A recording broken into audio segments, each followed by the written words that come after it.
like to call the meeting to order. Everybody is seated, so we don't have to worry about that. In accordance with Open Public Meetings Act, PL 1975, Chapter 231, adequate notice of this regular meeting of the Board of Adjustment of the Township of Franklin has been provided. Would you call the roll, please? Raymond Bettervid. Here. Laura Grauman. Here. Donald Johnson. Here. Bruce McCracken. Here. Alan Rich. Robert Shepard asked to be excused. Anthony Caldwell. Here. Gary Rosenthal. Here. Joel Reese asked to be excused. Cheryl Bagallo asked to be excused. And Chairman Thomas. Here. Minutes, regular meeting, September 7th, 2017. Do I have a motion? Move it. Second. Call the board. Raymond Bettervid. Yes. Laura Grauman. Yes. Donald Johnson. Yes. Bruce McCracken. Yes. Meeting, regular meeting, I'm sorry. Gary Rosenthal. Yes. And Chairman Thomas. Yes, regular meeting, September 21st, 2017. Or motion? Move. Second. Okay. Raymond Bettervid. Yes. Bruce McCracken. Yes. Anthony Caldwell. Yes. Chairman Thomas. Yes. Moving on to the resolutions, RWJ Barnabas Health, ZBA 17-00015. Is there a motion? I'll move. Second. Wait, no, you're, Okay. no, they were not on there, sorry. They're not on there. All right, but- No, we didn't even get the resolutions. Okay, which The ones? vouchers. Which ones are now? Say, None of them. The None of them? vouchers we need. it's just minutes. Yes. Okay. Those will hold until the next meeting. What are these resolutions we have? None of them. No, they're not there. No, I thought I was going to get them, so or she said she was going to get them. Voucher, Patrick Bradshaw, various matters, August 2017, September. Second. All in favor? Aye. Opposed? Motion carried. In the hearings section, C.C. Hamilton LLC, ZBA 17-00013, site plan with use variance in which the applicant is proposing a four-story mixed-use building with retail and housing at 745 Hamilton Street, Somerset, blocks 223, 224, lots 22 to 31, 1 to 12, 28 to 33, in the Hamilton Business District. We had, first, I think we have two board members who have signed. No, it was for the Muslim. Last one. Everybody's okay and eligible. All right, we're good. And in this one, as the other ones, we pretty much completed the hearing other than the architecturals. And we have some other things that you want to add with that. There are always a few other little items here and there. Good evening, Mr. Chairman. Peter Lanford appearing on behalf of the applicant. In this application, you are correct. There is an architectural issue that was unresolved at the last hearing. The other application, I do have two witnesses, but they'll also be brief. Just to refresh the board's recollection, when we submitted the application in this matter, we submitted architectural plans. And the architectural plan showed a building with a height of 50 feet, which was in compliance with the zoning ordinance in the HBD district. After we submitted the plans, we received some comments. Mr. Healy and other staff members wanted the pitch of the roof to be different, to be more in conformance with the design standards of the HBD district. As a result of having to redesign the roof, we went over the 50 feet, thus requiring a variance for the height. And as the board probably is aware, because we've had a few of these, if the height of the building goes over 10%, it becomes a D variance. If it is under 10%, it becomes a C variance. Prior to the last hearing, we had submitted the new elevations showing the new roof, but we didn't have all of the measurements to confirm the height as to whether we were a C variance or a D variance. So that's why we adjourned the hearing to tonight. I am going to call Mr. Ludwig to testify concerning the height of the building, and that should conclude the testimony in this matter. We did allow the public to question all the previous witnesses, right? All the witnesses were questioned, that is correct. And we only have the ones here tonight that are necessary. Okay. Mr. Ludwig?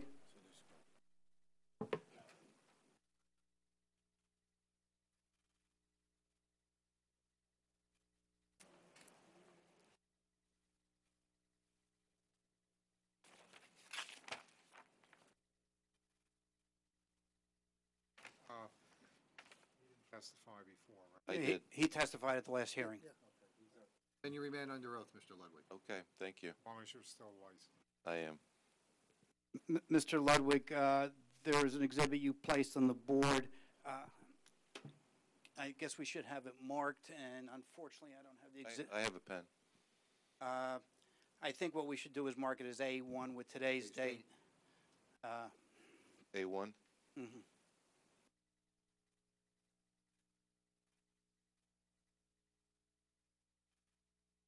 Okay, it's marked A1 with All right. today's date. All right, Mr. Ludwig, A1 is the front elevation of the proposed building, is that correct? That's correct. And What that, sheet number is it, Mr. Ludwig? It's AX. Thank you. You're welcome. and that was a supplemental submission prior to the last hearing, is that correct? That's correct. And that elevation was as a result of meetings we had with township staff? Correct. Okay, and the board, and you discussed those elevations with the board at the last hearing? Yes. And the roof pitch is in accordance with the requirements or the design standards of the HBD district, is that correct? That's correct. Okay, and as a result of you having to redesign the roof, we exceeded the height requirement of the zone? Yes. Okay, and did you then provide with a submission to staff the measurements of the height of the new building? I did. Okay, and do you have that on a drawing? I do. The following sheet.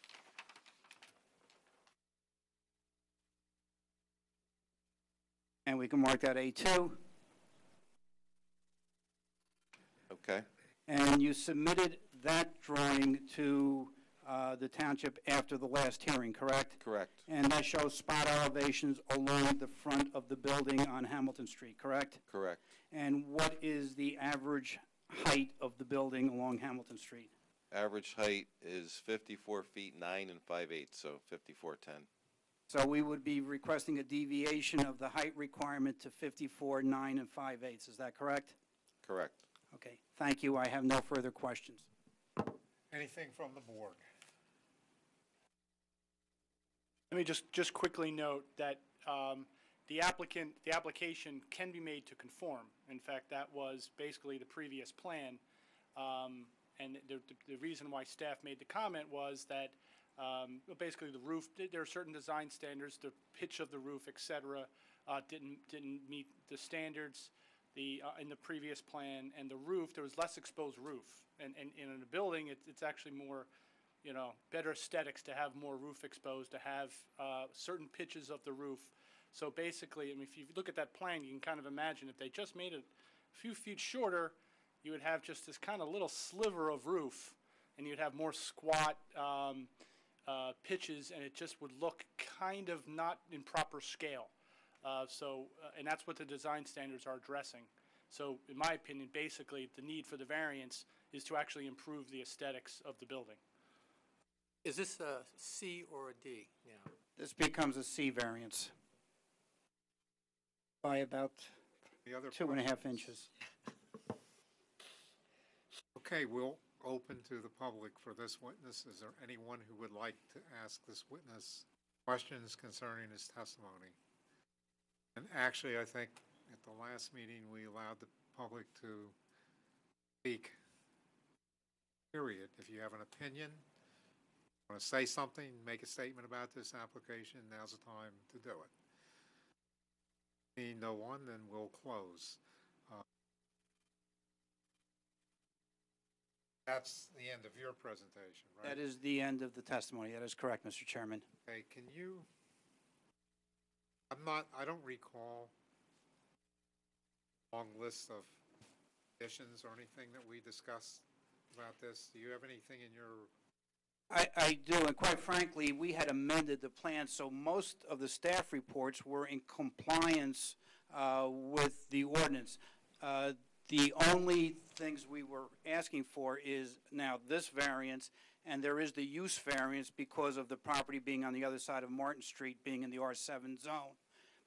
And since Martin Street was vacated, we requested the use variance, and that again was as a recommendation of. I know you satisfied the staff report. Right. But as a board and in our discussions back and forth, I don't recall. There were no conditions that the board asked us to do other than to comply with the staff reports. And, Chairman, I usually keep a long list of conditions. There really weren't on this. Mr. Lanford accurately stated that most of the staff comments had been satisfied. There are a number of little details, so obviously compliance with staff reports should be a condition. I believe as well that there was some testimony provided on the materials that are going to be used. Both the project manager and the architect testified to particular types of materials. I think that should be a condition that what they testified to has to be specified more clearly on the plans. Other than that, I don't think there were any other conditions. And it was this application that the gentleman had drainage issues across the street, but we also then decided that was a township issue. Okay, so this is pretty clear and clean and complete. That's correct. Any board discussion, motions, or? I move the application, approval of the Second. With the conditions. obviously With the subject to conditions all of the as proposed. conditions that were described by Mr. Healy. Okay. Raymond Betterbid, Yes. Laura Grauman, Yes. Donald Johnson, Yes. Bruce McCracken, Yes. Anthony Caldwell, Yes. Gary Rosenthal, Yes. and Chairman Thomas. Yes, now let's get it built. We're on it. Thank you very much. Okay, Corporate Community Connections, ZBA 17-00001, use variance and site plan with variances in which the applicant seeking to construct a four-story mixed-use development, commercial, residential, 610 Franklin Boulevard, Block 233, lots 7 to 14 and 31 to 36 in the Hamilton Business District. Carried from October 5th, no further notification. Okay, again, the bulk of the testimony was presented on October 5th. There were two issues that we needed to come back for. One, again, deals with the architecture. There were some concerns by the township staff concerning the look of the building at the frontage on Franklin Boulevard. After the meeting on October 5th, we had a meeting, I think it was the following Monday, with our architect, Mr. Zawada, who testified at the previous hearing with Mr. Healy and Mr. Dominack. We heard their concerns and their comments. We did revise the plans, and we have an exhibit to show to the board with the revised plans, which were again resubmitted to Mr. Healy and Mr. Dominack and were reviewed by them. There is also another issue is how we're going to allocate the parking, and I'll deal with that after Mr. Zawada's testimony. And again, he's still under oath, right? He testified last. He testified at the last hearing. Mr. Zawada, I sort of outlined what the issue was at the last hearing, which was the facade along Franklin Boulevard. Is that correct? That's correct. Okay, and you have an exhibit to our right. Can you indicate what that exhibit is? This exhibit is a revised floor plan of the building, ground floor, Okay, and all subsequent floors. okay. And from, let's put it this way, other than the change in the facade along Hamilton Street, Franklin Boulevard, the rest of the building remains unchanged, is that correct? That's correct. And the size of the building basically is the same, maybe slightly reduced as a result of this change? It's slightly reduced. Okay, so we are not making the building any larger. Can you indicate what the concern was by staff and then how we addressed it? Yes, the concern was basically the Franklin Boulevard facade. It was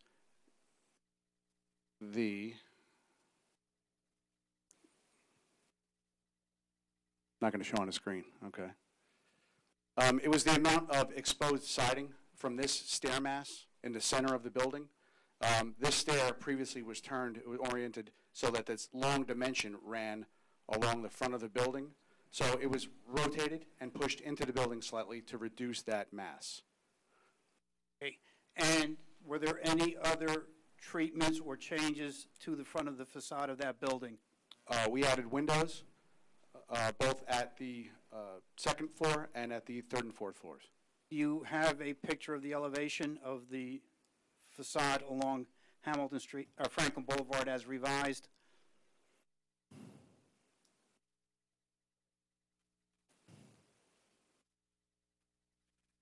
And I also have a rendering, which I'll show you, but this is the revised mass of that stair. It used to come out quite a bit more. There were no windows here.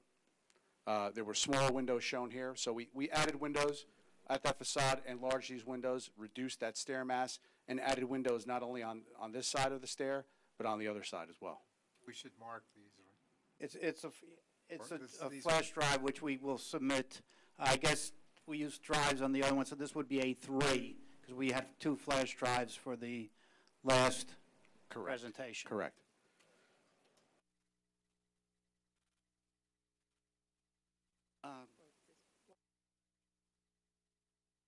Thank you.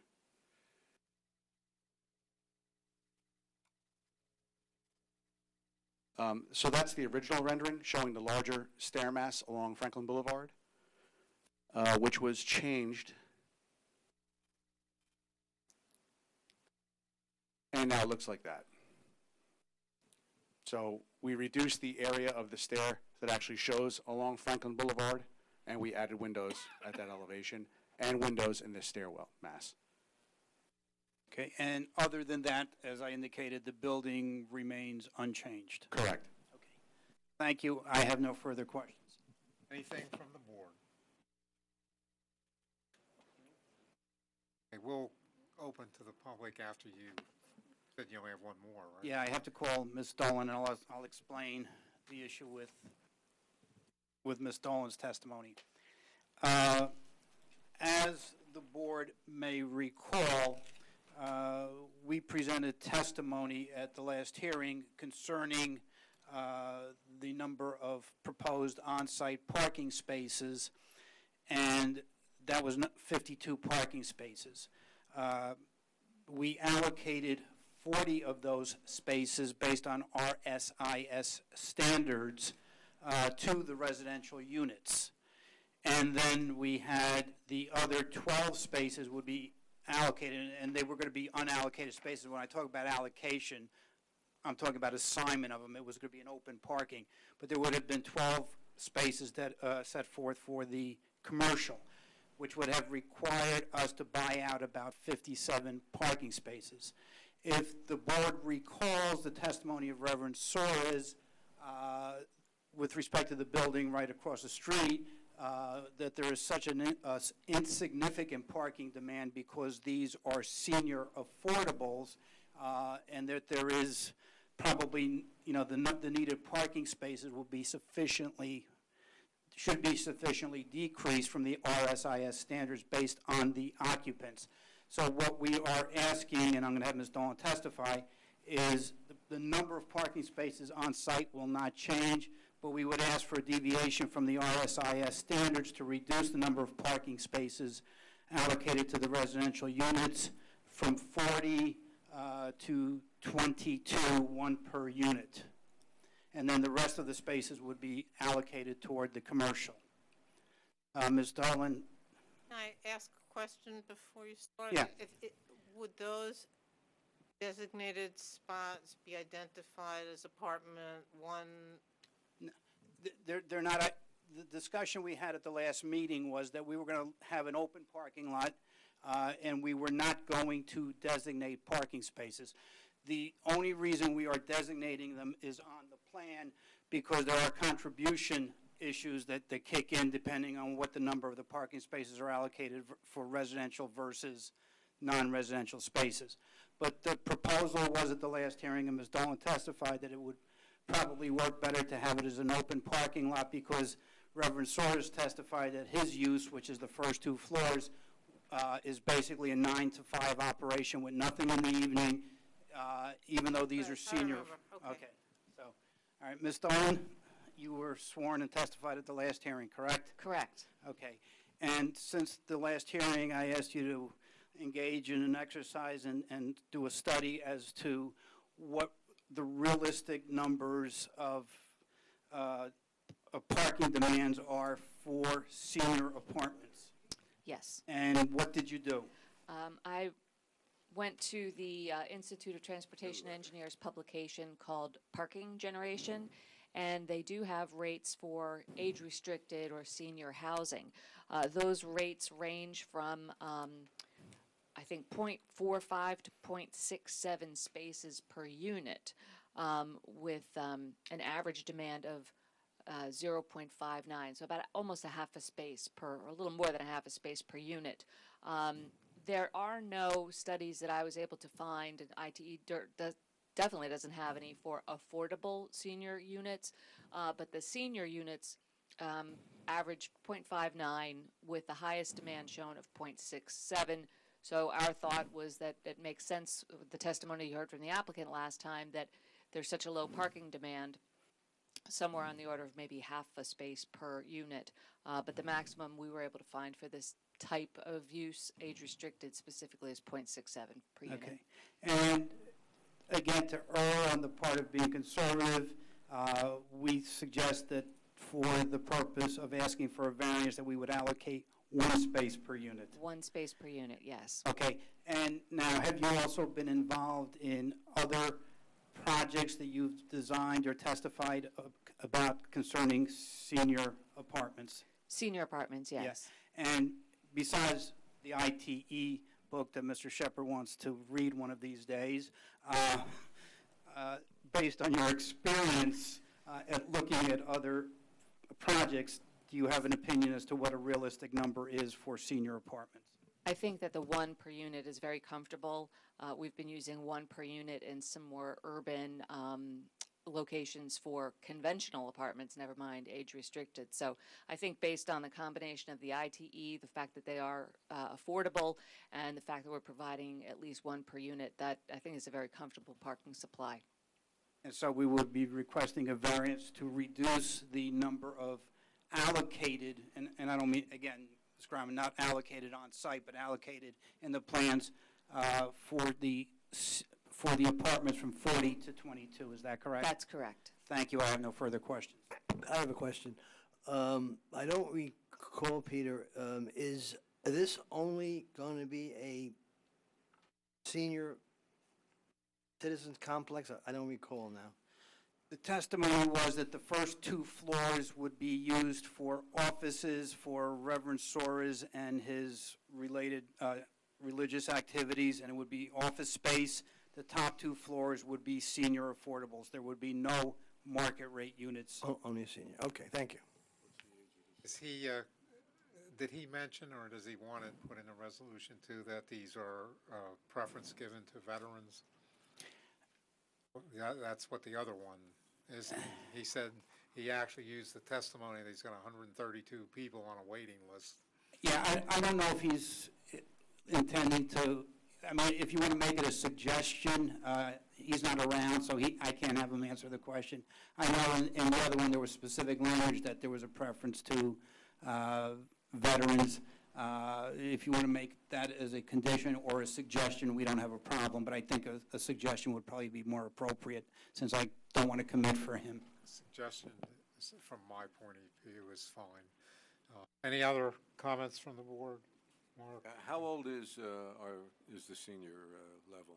Is it supposed to be 55 or 65? It's 55. Anything else? One So question. you really think that, I have another question. So you really believe that 22 parking spaces are sufficient? Yes. And just to clarify, that's the number that you're allocating for the purpose of the ordinance requirement for the seniors. The total number of parking spaces is 52. Right, there's Correct. 52 spaces on site, so there's more spaces available for them if they need them. And I think, the additional testimony was you're basically being conservative for the purpose of the ordinance, saying we're allocating 22, but you actually think that the number of parking spaces that are going to be used by the residents is probably going to be about half that. That's, So perhaps from a practical perspective, the number of spaces that are going to be available for the office use may be 40 spaces. that's correct. If that comes to fruition. And that's the reason why you don't want to allocate for every single unit, because then if half of the people don't have cars, you're going to have 11 spaces just sitting there reserved for residents and not being used by anybody. And that was the shared parking that we talked about at the last hearing 2 weeks ago. It's a perfect combination of uses for shared parking because the office demand maxes out during the day, the residents max out overnight. So it's a great shared parking set of uses. Any other questions or comments? Open to the public. Is there anyone who would like to ask any questions or make any statements concerning this application? And we'll close. Anything you want to say? Again, we have a D variance because of the number of stories and height. We presented testimony of Mr. O'Brien at the last hearing concerning that. There were also some bulk variances. Actually, there were quite a few bulk variances which we enumerated and went on the record. Mr. O'Brien justified all of those bulk variances. There are certain conditions that need to be imposed by the board, which is the compliance with the staff reports, and we agreed to comply with the staff reports in this matter. I don't believe, Mr. Healy, there were any other, and there would be no... There's a D1 variance because it's the age is fronting on... That's correct. You're right, Ms. Groman. The HBD does not allow non-residential except on Hamilton Street, and this is on Franklin Boulevard, so that would be a D1 variance. Again, Mr. O'Brien testified to that. The other condition, and it may have been in the reports, but we agreed to it, would be that there would be no retail commercial. This would be strictly office use. Yeah, Mr. Chairman, if you wish, I can go through the Yeah, I think variances that's a good and the idea. conditions. So as far as the variances are concerned, they were outlined in my September 15 report. At the last hearing, there were a few additional variances or waivers. I think there was a comment about the dumpster, and the dumpster was going to be relocated, and that might be in the, I think that is in the 5-foot buffer for the parking lot buffer, so that would be a variance, and that was to make the site operate more efficiently. They asked for a waiver of the width of the one-way aisle. I believe it was 15 feet where 18 is required, and they provided testimony in support of that. So those are the two additional variances above what was indicated in my report. As far as conditions, what my notes indicate, yeah, Mr. Lanford had mentioned the no retail, and I think that is an appropriate condition because that speaks to the parking variance that they're asking for. So the parking variance is based on an office use. He had offered that that could be put as a deed restriction. No, this basement would be storage use.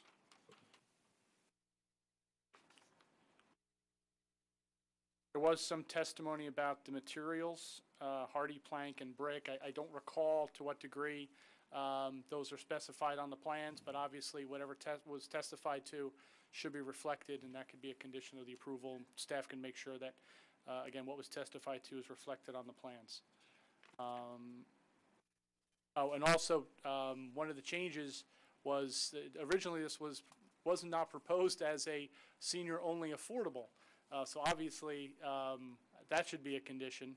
And you know, in order for it to count towards our COA obligation, it's going to have to be certain deed restrictions and you know, a bunch of COA rules and uniform housing affordability control rules called UHAC that have to be followed. So I would recommend that those be conditions of the board's approval as well. And we want to add the parking allocation. Yes, yes, based on this discussion tonight. Oh, and also to clarify, actually, there was one variance in my report that's not a variance, which was parking, because they're going to meet it through to the degree that the on site, they don't meet the remainder of the parking requirement for the commercial, they're going to meet through the parking in lieu payment provision that's in the Hamilton Street Business District. So technically, they don't actually need a parking variance. Okay. Anything else? Wants to make a motion including all of those items? Move it. Is there a second? Second. Any discussion? Poll the board. Raymond Bettervid, For. Laura Grauman, Yes. Donald Johnson, Yes. Bruce McCracken, Yes. Anthony Caldwell, Yes. Gary Rosenthal, Yes. and Chairman Thomas. Yes. Okay. Thank you very much. Okay, Muslim Foundation Incorporated, ZBA 17-00012, site plan with use and variances in which the applicant proposes to construct a school, add parking, put up a fence, add an outdoor field, and put up a sign at 4749 Cedar Grove Lane, Somerset, block 468.09, lots 37 and 38.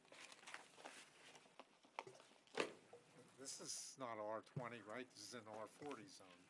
It is an R40 zone. It says R20, but it's R40. All right. We changed it, we changed the zoning last week on you, Mr. Thomas. I don't think so. Good evening, Mr. Chairman, members of the board. Peter Lanford appearing on behalf of the applicant. We were here on this application in September, and it was the second application, and we just got, for the board's recollection, the testimony of the architect, Mr. Mistry, on the record to describe the school building, which is an approximate 13,000 square foot building for grades kindergarten through eighth grade. There was a gymnasium, and I think, Mr. Ford, do you have the rendering of the building? Just, we might as well put it up on the board so that the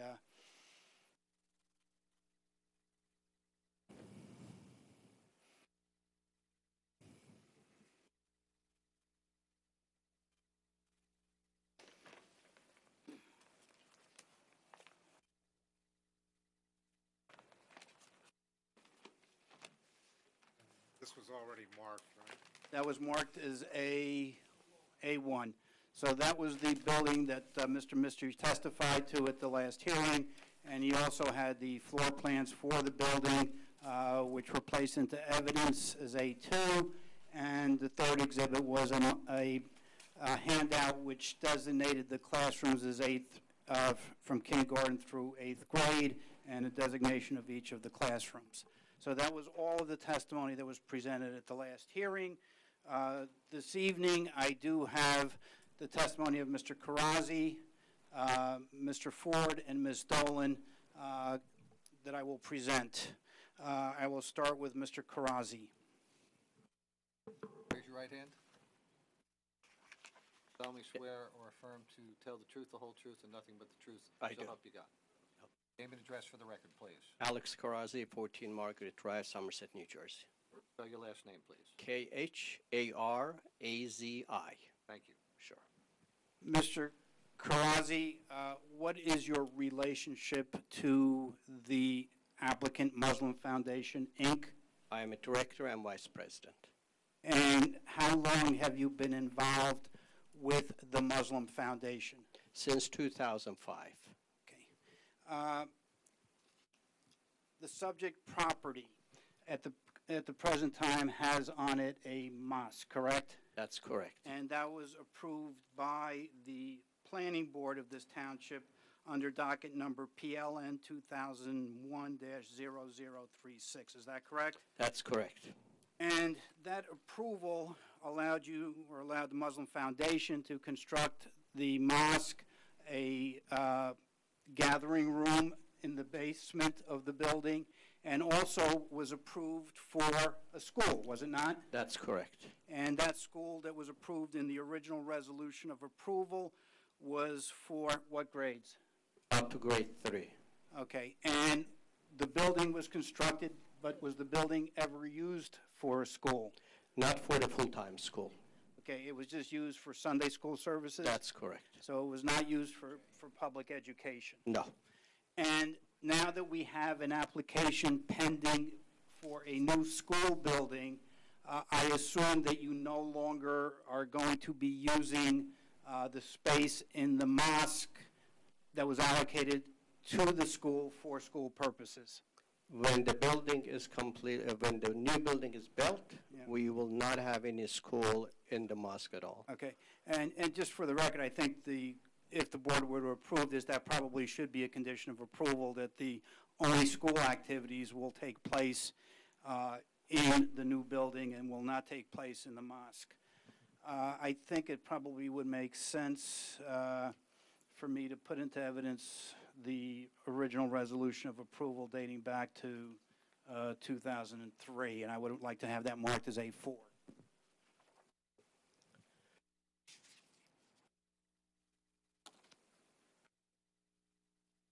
I don't know, I guess I could state the obvious. If during this time before that the mosque was being used by the school, then it wasn't being used as a mosque, correct?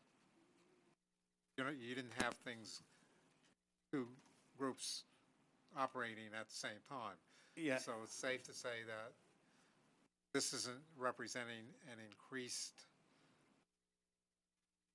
capacity on the part of them. For the school? Mosque. We don't have to worry about more different No, we're not. traffic issues or parking. We are not adding mosque space or parking issues vis-a-vis the mosque. Whatever was approved for the mosque back in 2003 remains unchanged as a result of this application. That's correct. Okay, now, Mr. Karazi, when the mosque was approved in 2003, how big was the property that was owned by the Muslim Foundation approximately? We had about 3.7 acres. Okay. And the site where, or the area where we're proposing to construct the school, did the mosque own that back then? No, we didn't. It was owned by somebody else, and it was donated to mosque last November. Okay. And then our proposal then is to consolidate the lot, to create one lot, and to construct the mosque as per the approved, the school as per the approved site plan. That's correct. Okay. The school is going to be a school that is accredited by the state of New Jersey? That's correct. And what grades? It's going to be pre-K to 8th grade. Okay, and are you going to start all 8 grades at one time? No, we are not. We are going to be starting with pre-K first and second as we start building. That's going to be kind of taking some time. We are expecting, hopefully in the next 7-8 years, perhaps up to 10 years, we'll have the full capacity. And do you have a maximum capacity of students based on the size of the structure and your business model? Yes, we do. It is about 275 students when we have full capacity.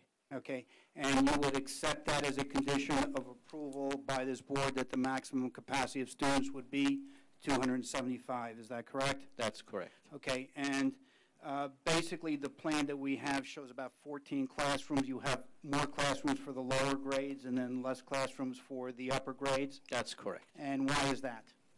Because based on our community needs and seeing other religious schools and the schools that are, for example, on Route 1 Mosque, they always have more students in the lower grades. As they get older, some of them, they go to public school, and that's why you'll see a reduction in higher grades.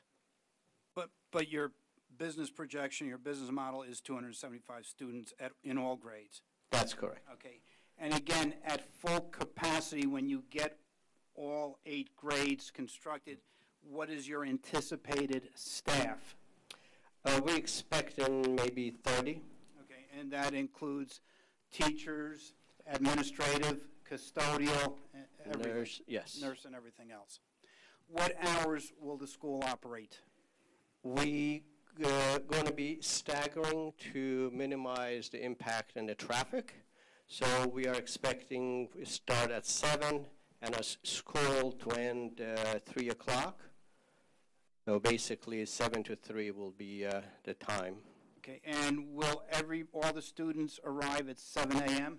No, we are expecting some lower grades to arrive 9 o'clock to allow us this staggering. And is there going to be an after-school program?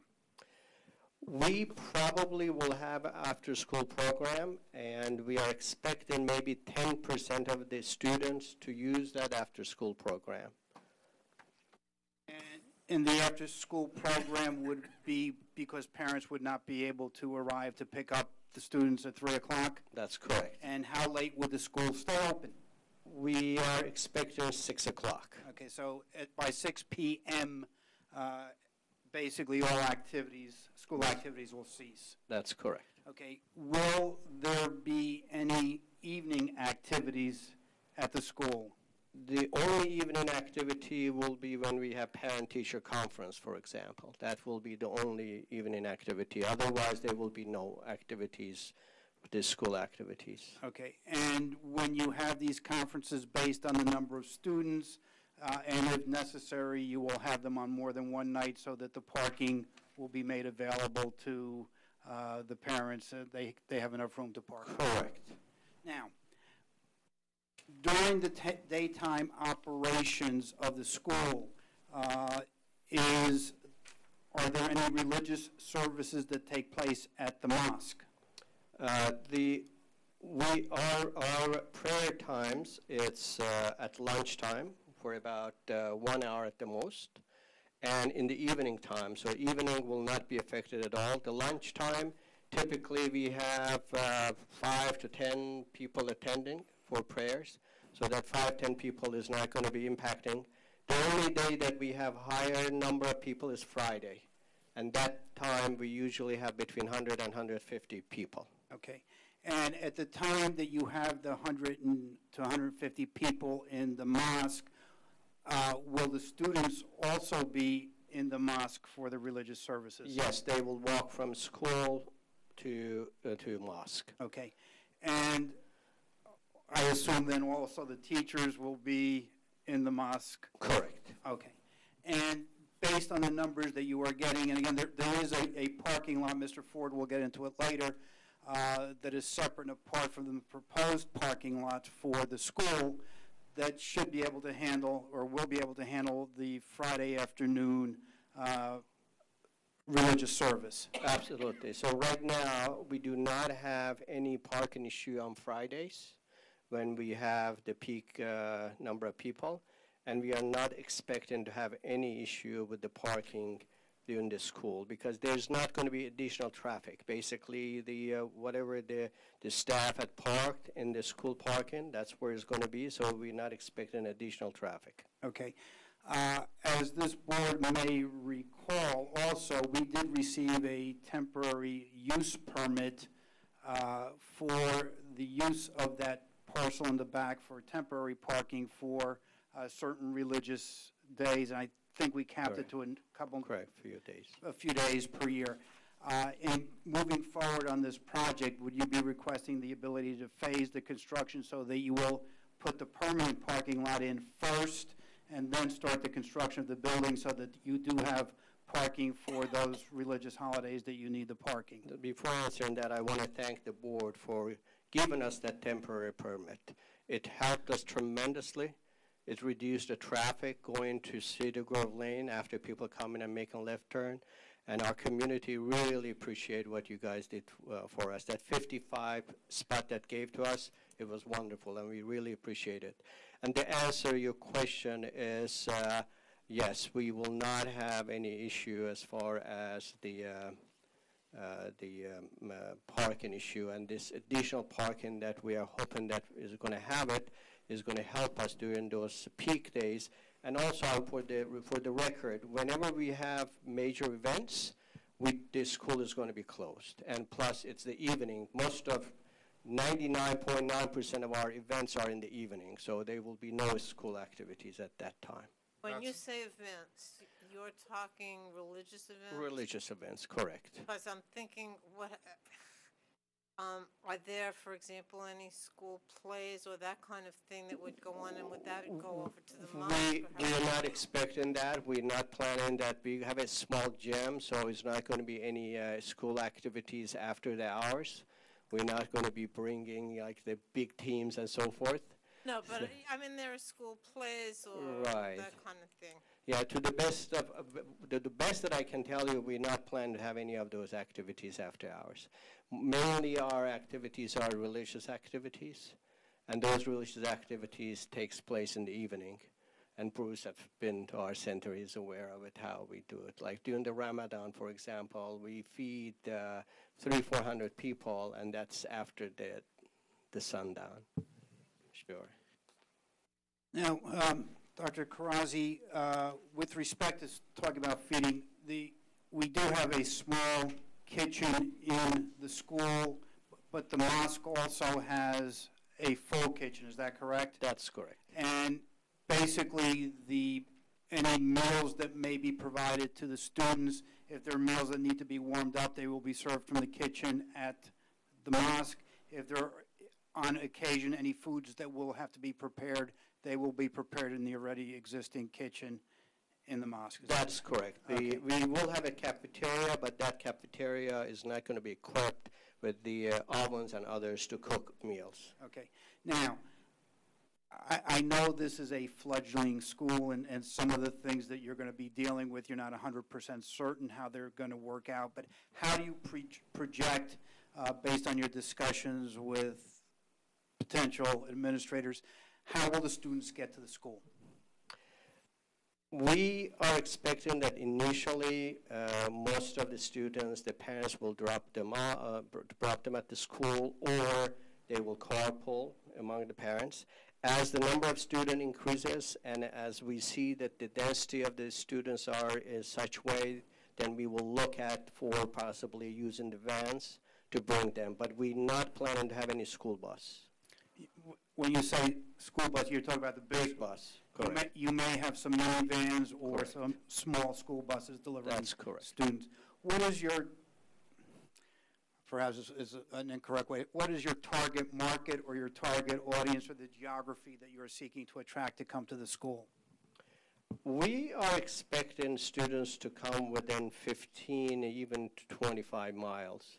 But majority of the students we are hoping will be just from our township, because this is a private school and hopefully they will take advantage of what we're going to offer, which we are hoping to be, by the way, a tier 1 school. So it's going to be good for our township, and it's going to be positive for our township. Okay, and in discussing, we'll get into the testimony with Ms. Stolen and Mr. Ford as far as drop-off areas, but we've had discussions about how the students will get into the building when they arrive in the morning, and that there will be staff outside to make sure that if they are coming in on those vans or minibuses, somebody will be there to greet them to make sure they get in the building.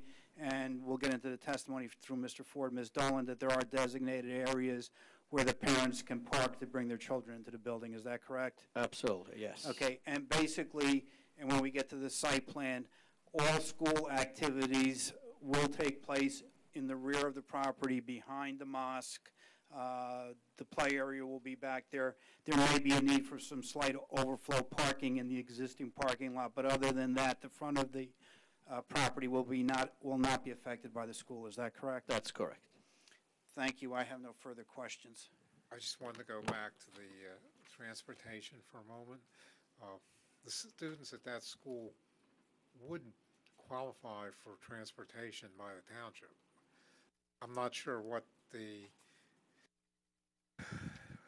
reluctance to use buses is for. Some of them might be through the township in vans, but I don't see the property not being able to handle a bus, and that would certainly reduce traffic in and out of there, both at the beginning and the end of the day. We're based on discussions that we had, and I think Ms. Dolan can get into it a little bit more because she used the other school that's currently on Cedar Grove Lane, which you're very familiar with. as far as what their buses do. We're not saying that we won't have a big bus, but the likelihood is that because they're coming from different geographic areas, the likelihood is they'll be coming with smaller either vans or minibuses. There may be a group of students that come from an area that can be picked up by one bus, and that may happen, but there's, we're not expecting that.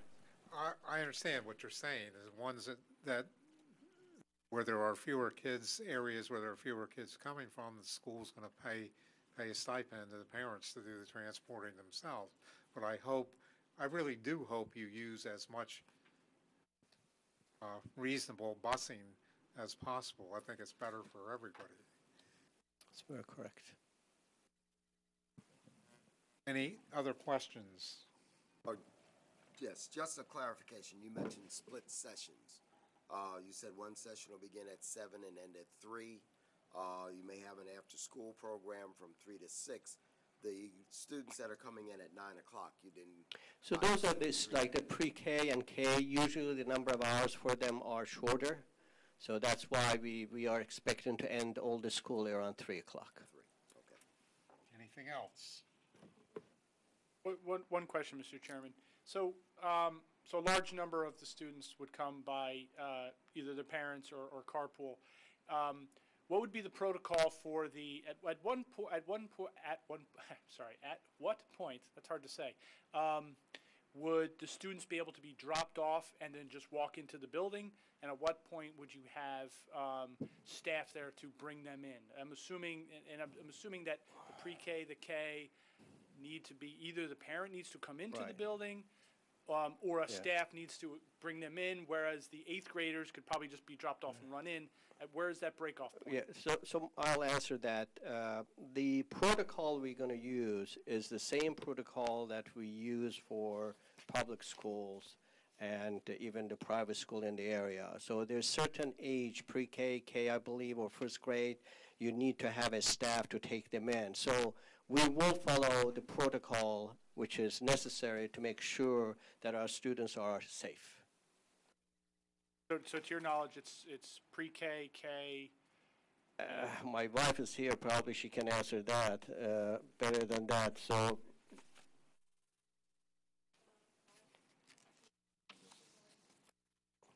Okay, so if you want, Mr. Healy, Ms. Dolan can also describe, and Mr. Ford, as to where the buses come, where the teachers will be stationed, and all that. I think you'll get a better feel of it. And the reason I'm asking is it could actually affect the site layout and how the site functions. So if a car is sitting there and a parent, if it is that the parent needs to bring them in, or if they have to wait for the staff to come out, there has to be a sufficient queuing, or if they're going to park in spaces, there has to be enough spaces for, for that activity to happen. So that's why I'm asking that question. Yeah, and I think between Mr. Ford and Ms. Dolan, we can answer that question. Thank you. The other questions, comments? Again, we'll save everything at one time for the public. So, Mr. Cry, one other question, just because it's relevant to Mr. Ford's testimony. Your property is located on Cedar Grove Lane, correct? That's correct. And what's the street address? 47 Cedar Grove. Oh, my own property? Oh, that's property. The property. 47 Cedar Grove Lane, and the 49 Cedar Grove Lane is the house. So 47 and 49 will be the property. And as you look at the property to the right of you, what's located on property to the right of you? At our right is a church, and in the back is the office, the commercial office.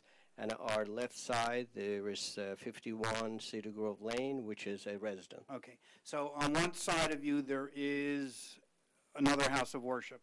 Correct. And the property behind you is an M1 zone, and there is an office building. Okay, thank you. No further questions. Anybody? Okay, next. Mr. Ford.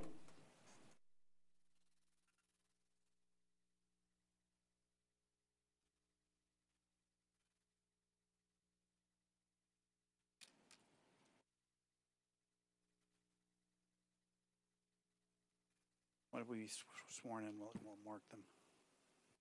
Right hand. Swear affirm to tell the truth, the whole truth, and nothing but the truth, so help you God. Yes, I do. Sorry. Name and address for the record, please. Michael Ford, Ford, with Van Cleef Engineering, 32 Brower Lane, Hillsborough, New Jersey. Hey, Mr. Ford, you are a licensed civil engineer in the state of New Jersey. Correct. And you've appeared before this board on numerous occasions. Yes. It's okay. It's okay. Go ahead. Okay. Mr. Ford, there are certain exhibits you will be relying on this evening. Is that correct? Correct. Perhaps we can have them marked.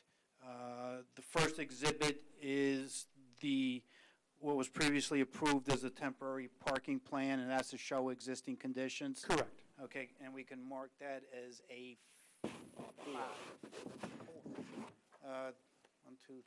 5. 5.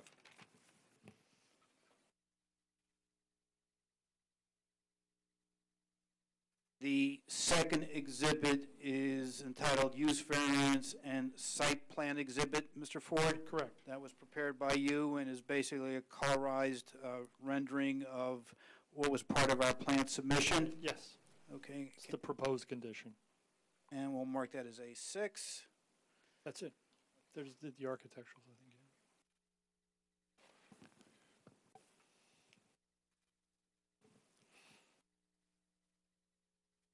Go through existing conditions first? Mr. Ford, we decided to show the board the temporary use permit plan to set forth the existing conditions, and that was the plan that was reviewed by this board and approved some months ago for temporary use. Is that correct? Correct. Can you indicate to the board what's going on at the property now? Okay. What you see on Exhibit A5 are representative of the existing conditions. The larger beige building in the middle of or beige structure in the middle of the property is the existing mosque. To the rear of the property is the existing residential dwelling that's on the property that was recently donated to the mosque.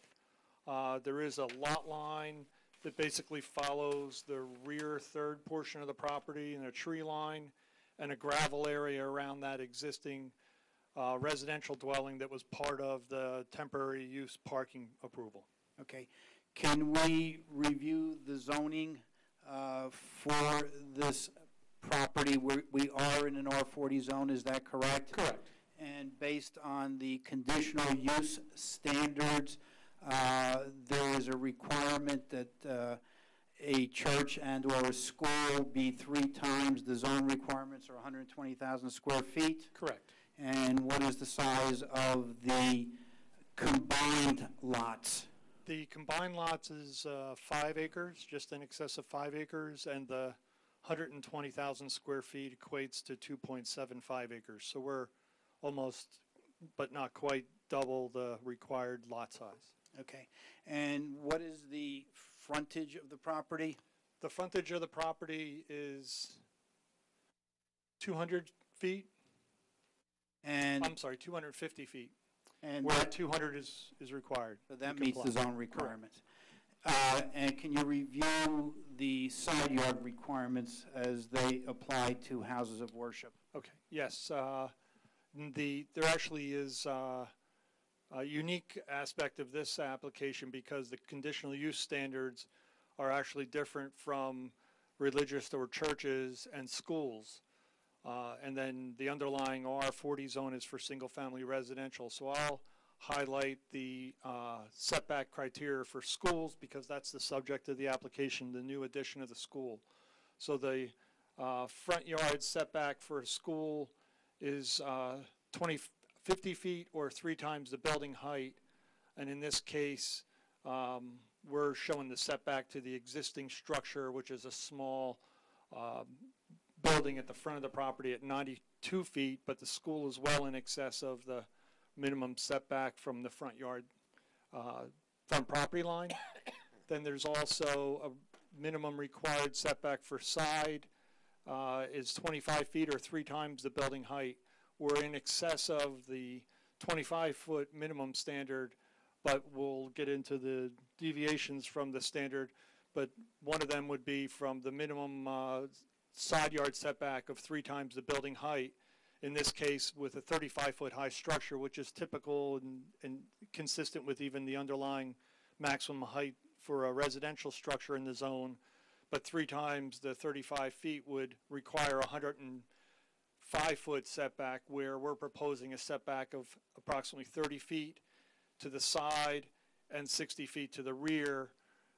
And that is to those properties that were described by Dr. Karazi as the existing church use to our northeast, and the existing commercial use in the M2 zone to the rear of the property. But with regards to the existing residents to the southwest of our site, we're in excess of the 105-foot setback, which is the maximum, applying that 3 times the building height standard. We're actually about 140 feet from that property line. Okay. And in looking at your exhibit, the adjoining properties are shown as fairly heavily wooded to either side of the property, at the rear of those properties. Is that correct? Correct. And you've been to the subject property. Does that condition generally exist today? Yes. I don't know when that aerial was taken, but Yes. that aerial is fairly representative of what's out there today. Yes. Okay. And where do we sit with the rear yard setback, Mr. Ford? The rear yard setback is approximately 60 feet, where the underlying zone is, or the minimum standard would be 3 times the building height again, which is the 105, which is, again, one of the variances we're requesting. Okay. Now, can you move on to Exhibit A6? A6 is what I have on the easel, yes. Okay, which is the Proposed proposed, conditions. yes. Correct. And indicate to the board what, in general terms, we are proposing to do. Yes, okay. We haven't described it yet, but there are 2 existing driveways to Cedar Grove Lane on either side of the property, an entrance and an exit, and an existing parking lot in front of the mosque. At the very front of the property is an existing detention basin. There also is additional parking between the paved parking and the basin, the detention basin, which is pervious paver parking.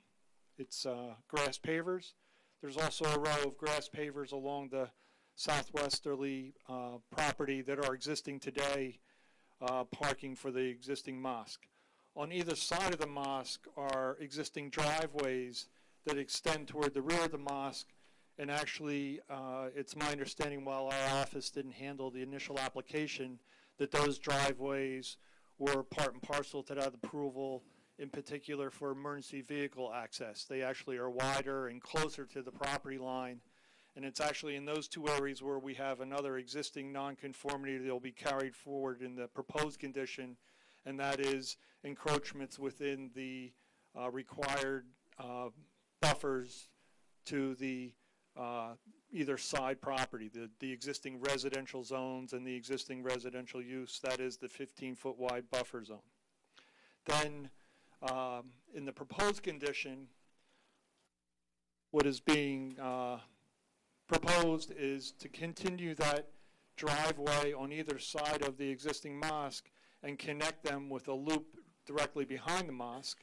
Along that loop driveway, which would be one way, would be opportunities for bus and passenger vehicle drop-off zones in the front of the mosque, and then along the driveway, along the side, in front of the school, and along the driveway along the side of the school. That driveway through the parking lot, the new parking lot, 44 spaces immediately adjacent to the school, would again be one way. And we've actually developed this plan through a series of meetings with your staff, so there was quite an evolution of considerations with the staff input, including your fire prevention and other staff members, to enhance the safety aspects of the project proposal.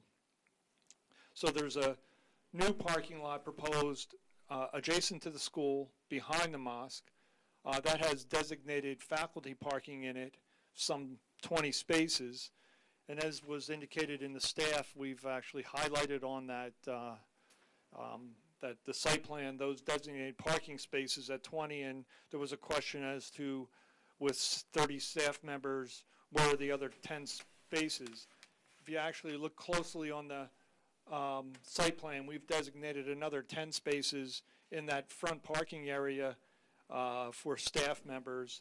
And we actually, while we don't envision it today, but we think one of the other good aspects of this planning is the flexibility that not only do we have this loop driveway for, drop off and parking at the rear of the mosque in the new improvements, but directly in front of the mosque, while the school activities are going on and the mosque is not operating, there actually is another opportunity for flexibility of managing traffic to even potentially drop off students in front of the mosque and have them walk with sidewalks back to the school or even through the mosque to the school.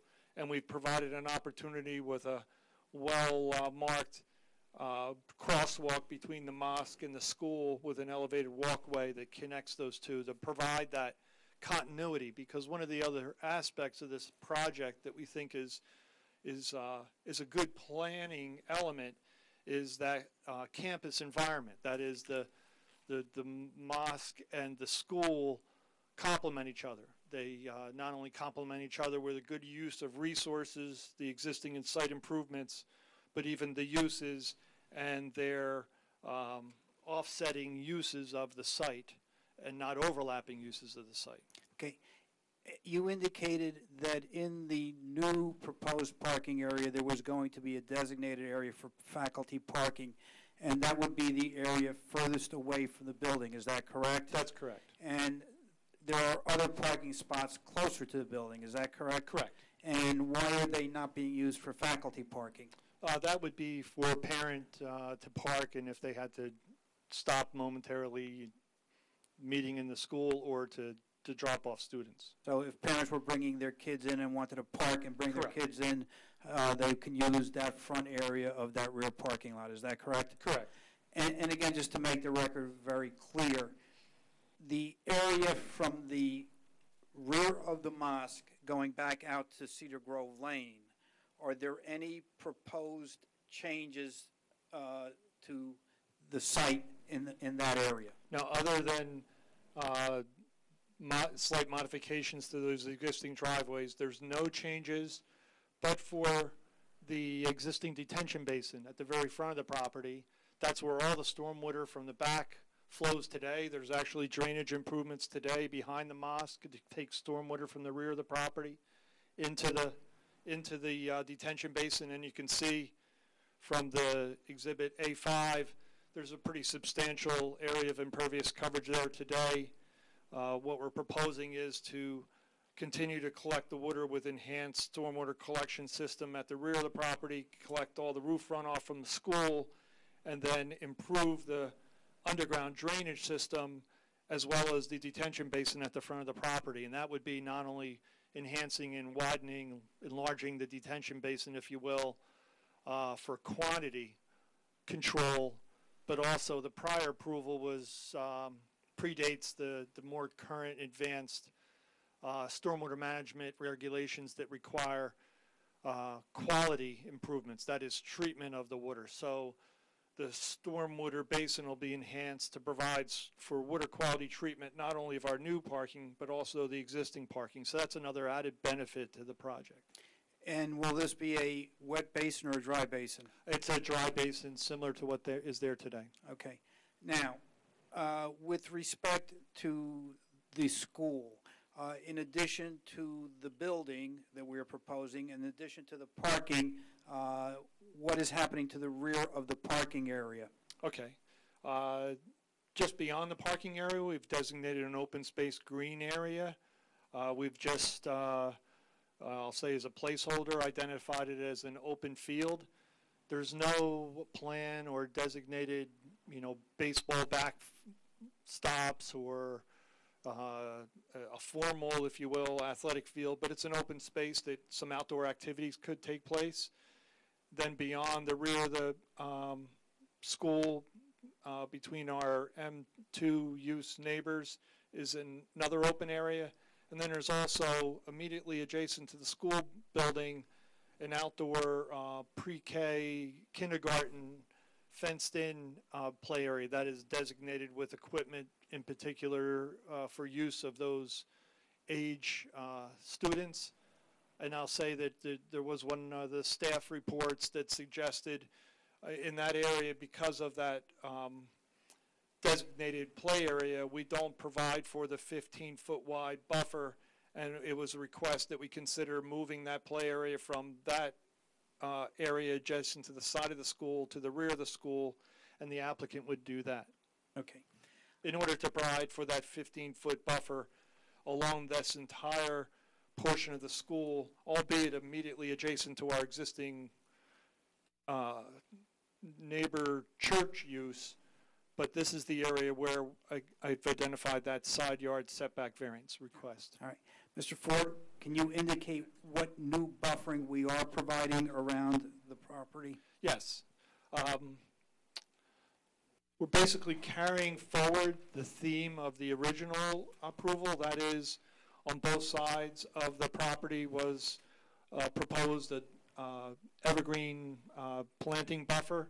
What we're proposing is to continue that where we pick up with the improvements behind the mosque and carry that all the way to the back of the property.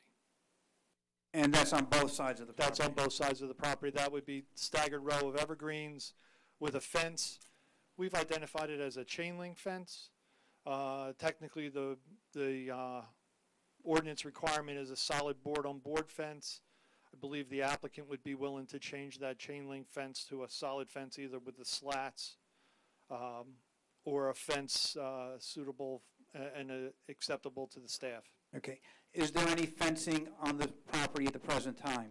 Yes. And where's the fence today? Yeah, there's actually a fence down the side property line today, but it stops. We're proposing to continue that, as I've stated earlier, both to the side and to the rear, and then also across the front, immediately beyond that portion of the property that's the grass paver parking. We're proposing to install a fence with gates on either driveway. This is for security purposes, but it also allows for flexibility of anyone that enters the site mistakenly, that they don't have to back out onto Cedar Grove Lane. They can simply pull through the grass paver parking lot and back out onto Cedar Grove Lane. Okay. And obviously when school is in session or when the religious services are taking place, the gates will remain open, and the gates will only be used to secure the site when nothing is happening on the subject property. Is that correct? Correct. Okay. Can you indicate to the board what kind of lighting we are proposing? We're proposing no new lighting in the existing parking area in the front of the mosque, and then basically carrying forward the theme of the existing lighting beyond where the driveway improvements are proposed and in the parking lot of the school. We've received staff comments to make some adjustments in that parking lot lighting. There's some stanchions that are close to the property line where the proposed lighting encroaches slightly onto the neighboring properties as suggested by staff. We'll revisit that parking lot lighting, make it all maximum 15-foot high mounting light poles, use LED standards, and also backside shields to minimize that glare onto adjoining properties while providing for safe lighting on our site. Okay. It's a balancing act when you're that close to the property line. Okay. And the reality is probably you'll need the lighting more in the mornings in the winter time, given the fact that there's very little activity that goes on in the evening with respect to the school. Is that correct? Correct. Yeah, the lighting can be put on timers, so when the school's not in use and the lighting's not necessary, the lighting can be off. Okay. How are you handling refuse for this building? There's an existing trash enclosure at the rear of the existing mosque, and we're simply reconfiguring that trash enclosure slightly so that it will not only continue to service the mosque, but service the school as well. So it's basically in the same location it is today. Okay. Now, when we talk about the evergreen buffer around the property, does that meet the conditional use standards for buffering that is required for schools? Yes, there's the 15-foot wide double row plantings with a solid fence. So we comply in all areas but forth those areas I've already highlighted where the existing and proposed driveway encroach on those areas slightly. There's no parking within that 15-foot buffer. Okay, so that's the only place that we would be seeking relief from the buffer requirement is where that driveway is? Yes, and I think there was also a staff comment about providing buffering along the rear, the 15-foot buffer. That's not adjacent to a residential zone, but I believe the applicant is putting the fence already there for security purposes. And if there's some enhancements in landscaping and buffering required there, the applicant would do that as well, not only to buffer, probably more so to buffer the play area from the existing commercial use. Okay. And again, just to make the record clear, the driveway coming into the site and going back to the school will be a one-way driveway? Correct. Is it of sufficient width that if there is a bus that is stopped or a van or a vehicle stopped by the school that another vehicle can pass and pull into the parking lot? Yes. Okay, how wide is the driveway at that area between the two buildings? There's 22 feet wide, and then the building, between the two buildings, it's 36 feet wide. And we've also, as part of the application, provided a emergency vehicle fire truck turning template that shows how a fire truck can circulate through this area as well. Now, Mr. Ford, have you had an opportunity to review the staff reports that were generated in conjunction with this application? Yes. Okay, and first of all, in a couple of reports, there was reference to some speed humps that were installed on the property, and there was a request that those speed humps be removed.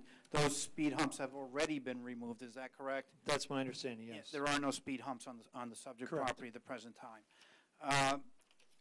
Rather than spend a lot of time going through the reports line by line, are there any items that you want to discuss with the board that either we need to modify or can't comply with? No, not in the engineering review, nor Mr. House's review, or Mr. Healy's review, and I think there's just a couple of items we might need to discuss in Mr. Healy's review. We can start with the signage, perhaps. All right, why don't you deal with the signage issue? There's a proposal, there's an existing sign adjacent to the driveway and the detention basin at the entrance location. The applicant, through our working with them to develop the proposed project plans, has expressed a desire that sign is not really visible from passengers driving on Cedar Grove Lane. So there was on the proposed plans a second sign proposed adjacent to the driveway, closer to Cedar Grove Lane in the right-of-way.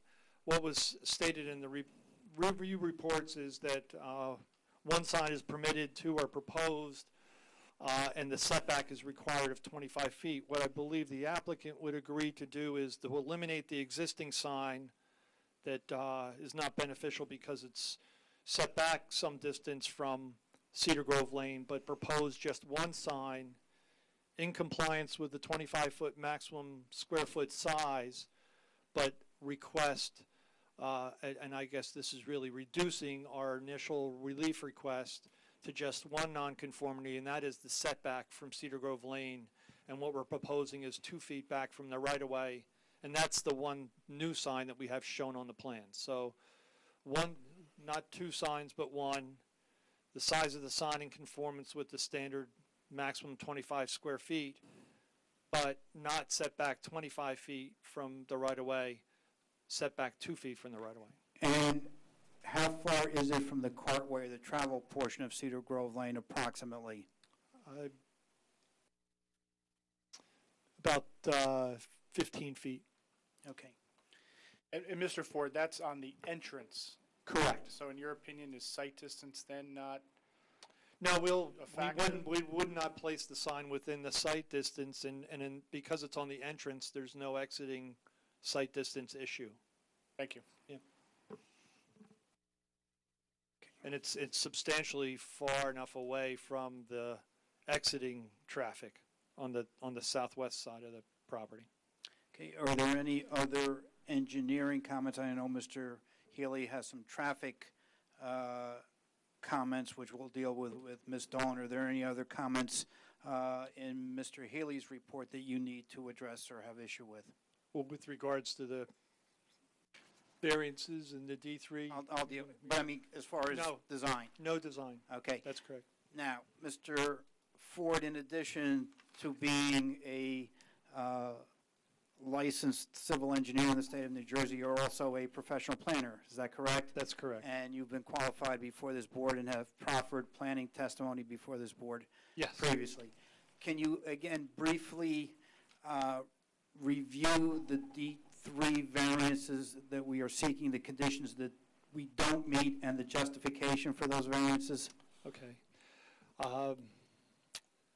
These have been stated already, but I want to go through them with regards to the variances. The building setback, we're required 3 times the building height on the side and rear. We don't comply on those sides adjacent to the M2 zone and our religious use neighbors to the northeast. That's a variance, a D3 variance, because it's a conditional use requirement and we don't comply. With regards to lot coverage, and we haven't spoken to this yet, and this is kind of relates to my statement earlier where under the R40 zone conditional use standards, there's some different standards that are not consistent between both the religious use and the school use. The religious use requires that the building coverage not exceed 10%. The school use allows up to 30%.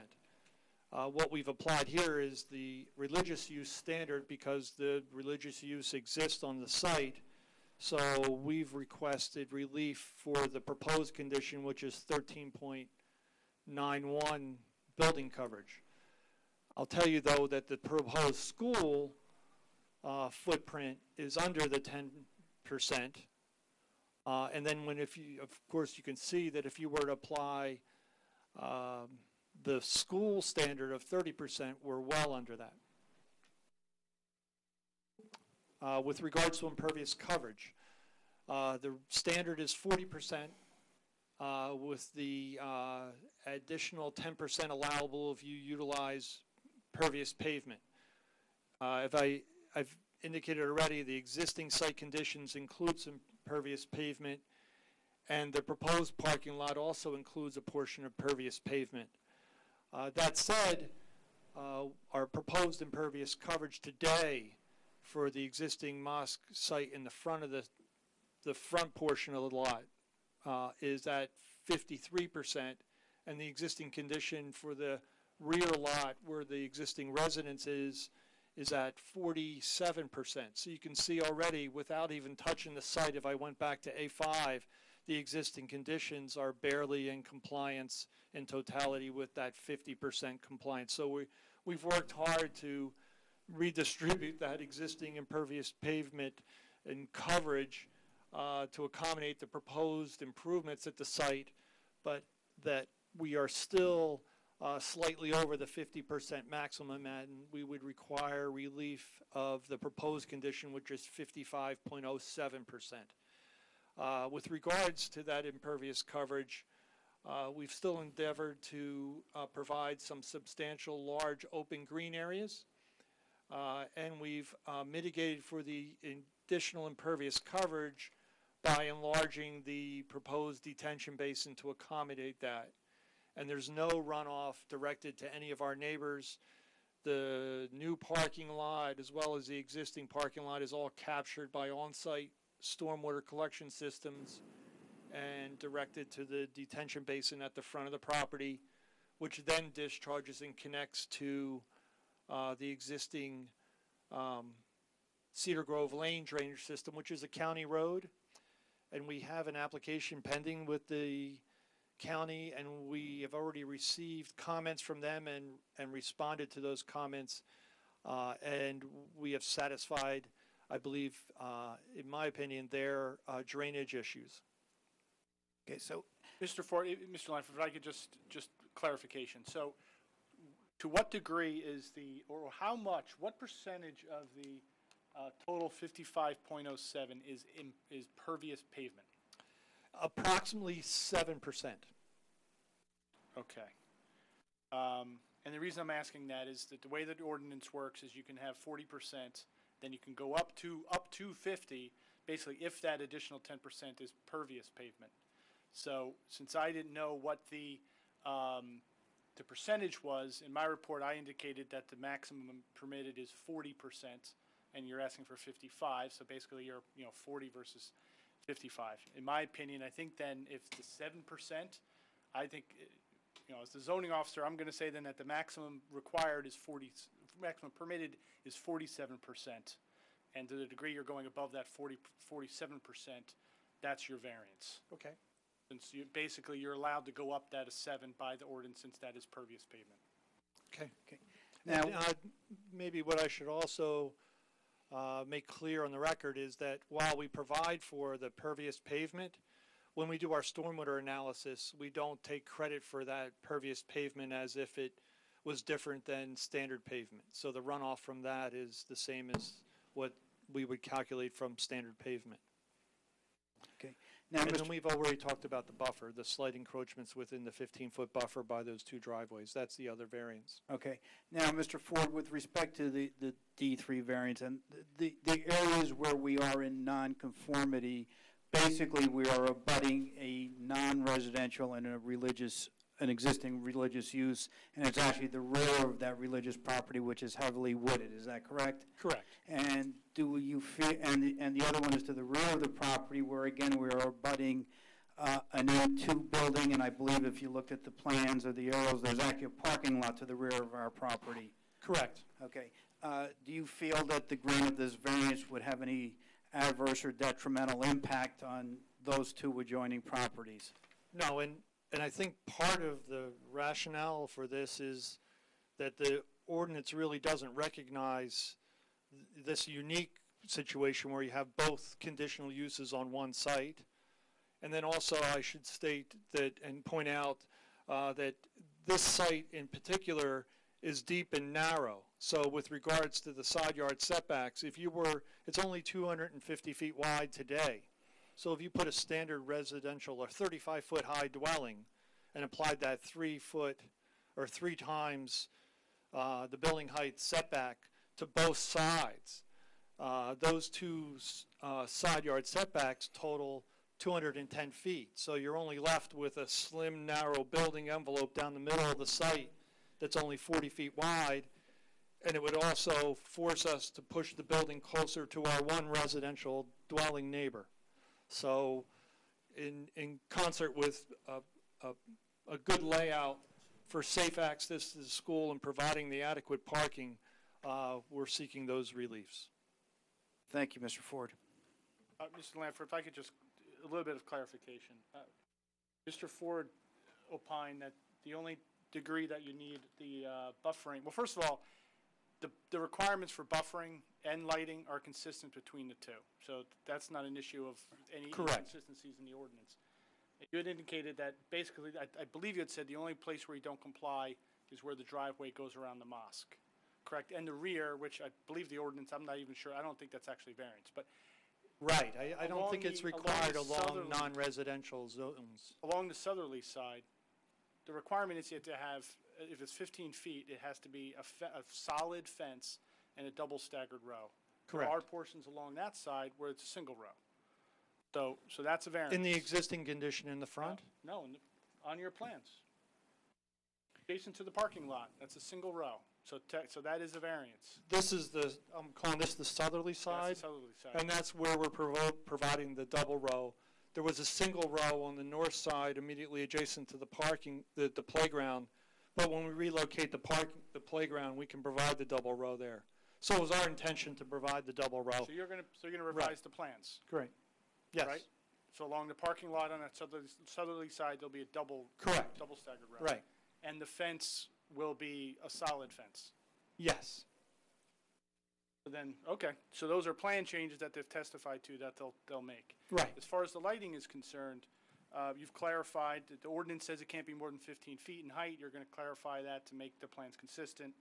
The ordinance does say as well that you can't have more than 0.0 foot candles at the property line. I am assuming no matter what changes you make, particularly around that, the driveway that goes around the mosque, that you might have some intrusion. Correct. Something beyond 0.0. Right. So I think you want to ask for that variance, but your testimony was that you're going to make the modifications, you're going to add house side shields, you're going to change the locations of the lights to the maximum possible to eliminate, to lower any light trespass past the property lines. Is that correct? Yeah, actually, what I referred to is your memorandum, and it suggested that we get as close into compliance as possible. We realize from a practical standpoint, being only about 10 feet from the property line, in order to light a parking lot, there's going to have to be some give. That driveway would require us to potentially have some slight overlap onto the neighbors, and we would request that relief. Okay. But you're going to make those changes that we talked about to lower it as much as Correct. possible. Right. All right, thank you. Yep. One thing I need clarification. Enlarging the how are you enlarging? Going toward the street? Is it going toward the rear of the property? Is it going deeper?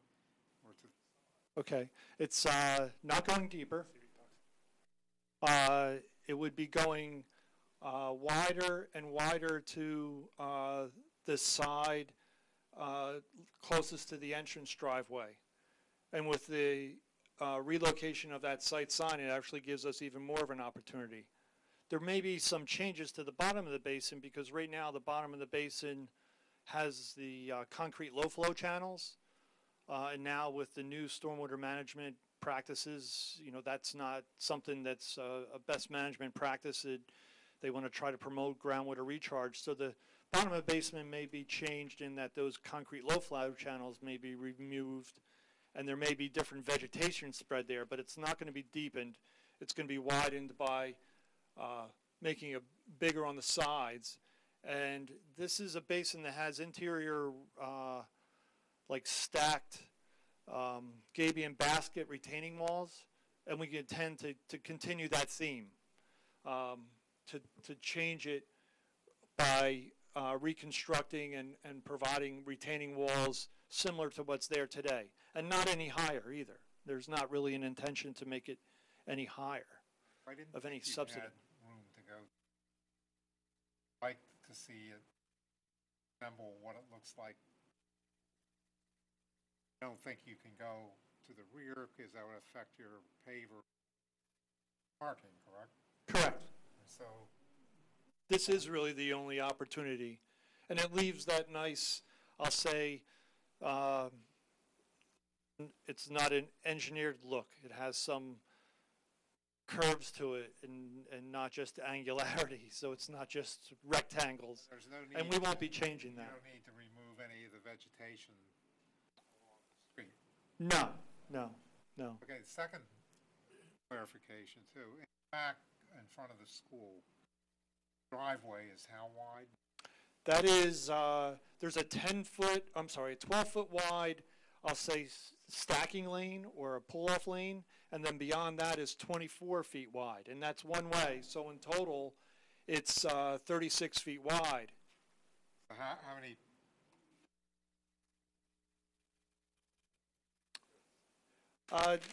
There's actually, that widening extends around the curve, and maybe I'll let Ms. Dolan address that. It's different between cars and small buses and vans.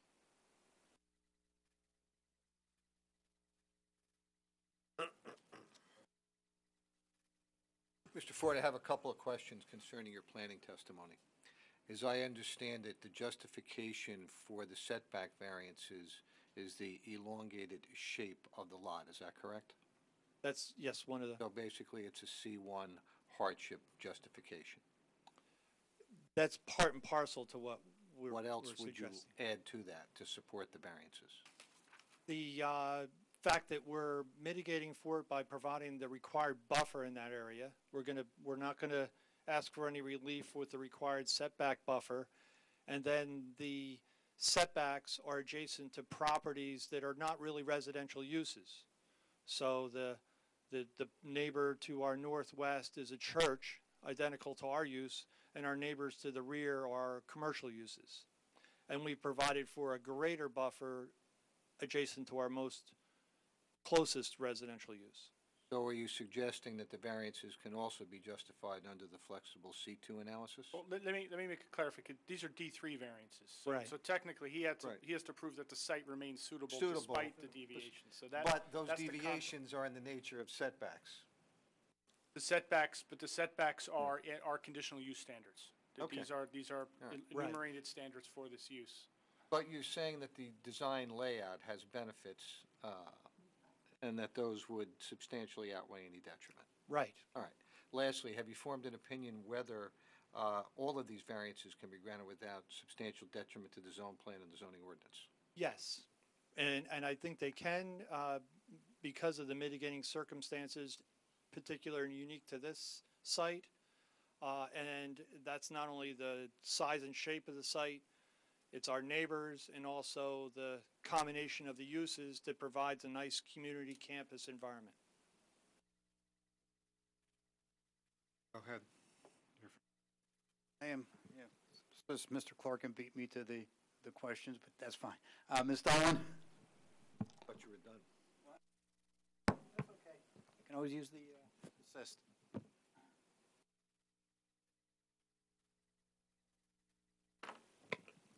solemnly swear or affirm to tell the truth, the whole truth, and nothing but the truth, so help you God. Yes, I do. Name and address, please. Elizabeth Dolan, Dolan and Dean Consulting, 792 Chimney Rock Road, Martinsville, New Jersey. And we are okay with her unless she's changed in the last hour. Nothing has changed. Ms. Dolan, you were retained by the applicant to prepare a traffic report in conjunction with this application, Yes. and you submitted a report to the township as part of our package, and your report was dated June, July 23, July 20, 2017. Yes. okay. I'm sorry, June. June 23rd. Okay. In order to prepare the report, what did you do? We did a few things. There were a few meetings, some I think that started before I actually got involved, and then as I was involved, we were talking a lot about the things you heard from the applicant, the size of the student population, the number of employees, the hours of operation, and at the same time we were kicking off this project. We were in the middle of working with the county on Cedar Hill Prep, which is just to the south on Cedar Grove Lane. And so we were in the midst of counting activity at that location, and also not just counting the total vehicles during the peak hours, but the vehicle types. So that data was used to talk about how to design this site for queuing, and in working with the staff and kicking off the traffic impact study for this particular school. In addition to all of that, did you do traffic counts along Cedar Grove Lane? We did, and based on the proposed use, and recognizing that the school is going to be having some flexible arrival departure activity, we counted on Thursday, March 2nd, 2017, from 6:30 in the morning until 9, and then from 2 to 4 p.m., because that would be the period when school's dismissing. There might be a little bit of activity during that traditional 4 to 6 peak commuter hour, but that would be inconsequential compared to the dismissal activity, and of course the morning activity that would be coincident with the peak street activity. So we found the peak activity out on Cedar Grove Lane across the site frontage to occur from about 7:30 to 8:30 in the morning, and 2:45 to 3:45 in the afternoon. So those were the periods we used for the existing traffic volumes, even though the hours at the school might peak a little bit differently. We wanted to superimpose peak school activity with the actual peak volumes we recorded on Cedar Grove Lane. So with the existing conditions established in terms of the traffic volumes passing the site, and of course there was nothing entering or exiting the site driveways during those periods. There's no activity at the mosque, as was testified to during these peak school hours.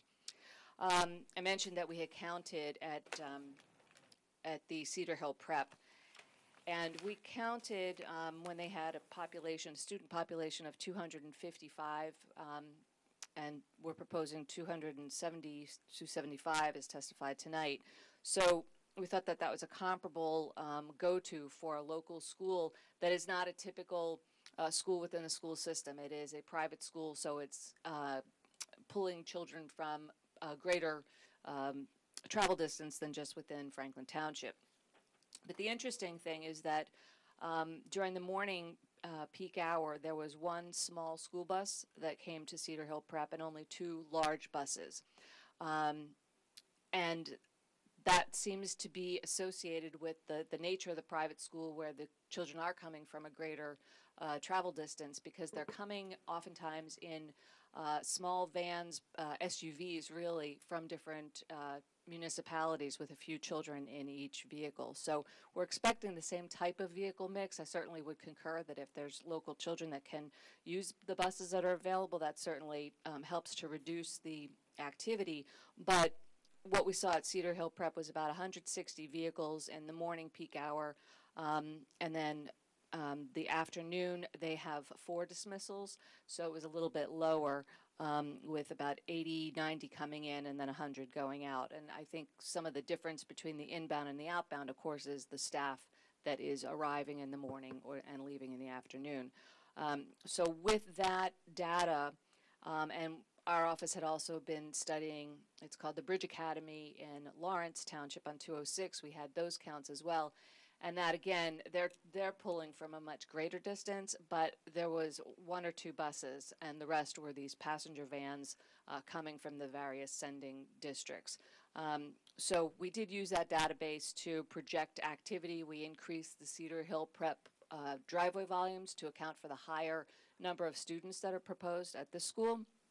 And then we did what we do in traffic engineering. We take the trip generation projections, we add them to the existing traffic volumes, and in this analysis we wanted to evaluate how well the driveways will operate with all of this school activity. We calculated levels of service right in the middle of the scale. That's to be expected. Mike Ford has taken you through the site plan, and you see those 2 existing driveways are very long, and can accommodate not only the queuing that we're going to talk about, but also any vehicles that might be stacked up to leave the property. We did also perform what's called a gap study, even though we obtained acceptable levels of service for our driveway operation. I think there was a question in some of the meetings with staff about how well the vehicles will be able to exit the property. Based on this gap study, where we actually video the traffic flow past the site, we indicate that we can, the existing volumes indicate that we could process over 100 left-turning vehicles out of the site, and we're not proposing anything close to that.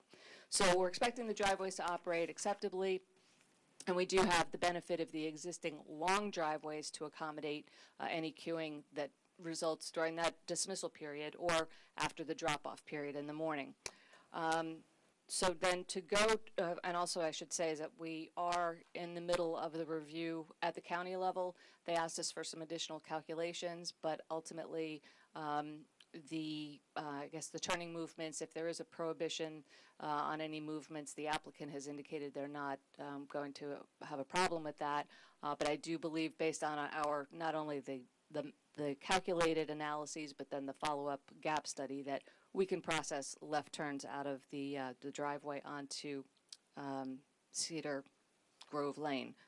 To follow up on some of Mike's testimony, and I think some of the questions that were raised, the site plan, we did go through a few iterations to enhance the the drop-off activity and pickup activity between the mosque and the school, we do have along the entire driveway back to Cedar Grove Lane, we have the ability to stack 22 passenger vehicles. When we were over at Cedar Hill Prep, the max queue there was 15. So we definitely have more room on this site to queue more, and Mike took you through the overflow plan that we talked about too, is if we needed to, we could have queuing occur in front of the mosque and students walk through.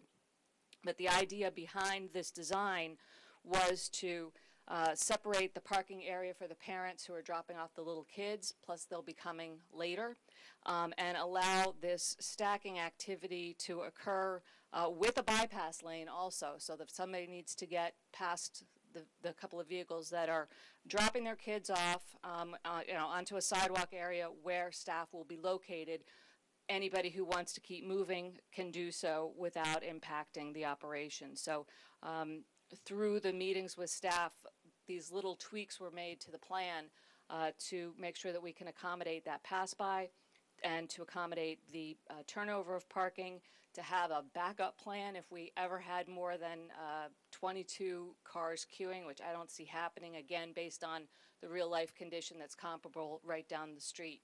And the parking has been shown to accommodate the max staff demands that we are anticipating. And I believe overall the parking that's been proposed and provided exceeds the ordinance requirement for the two uses, even though the mosque won't be generating any substantial parking demand when school's in session and vice versa. Ms. Dolan, just for the record, there will be obviously morning peak hour traffic that will be generated, which will be at the same time that the Cedar Grove Lane peak traffic occurs. That's correct. And what are your projections as to the numbers of vehicles entering and leaving the site?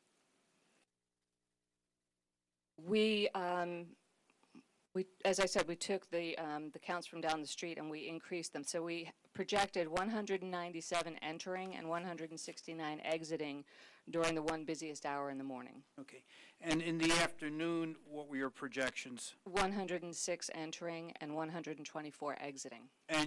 But those afternoon trips will not be coincidental with the peak traffic on Cedar Grove Lane, is that correct? That's correct. That we're anticipating that that'll occur between 3 and 4 o'clock versus the higher peak hour activity, generally 5 to 6 o'clock. So our main area of concern and focus really was the morning. That's correct, because we'll be coincident with the peak commuting traffic. Okay, and you indicated that you look at levels of service and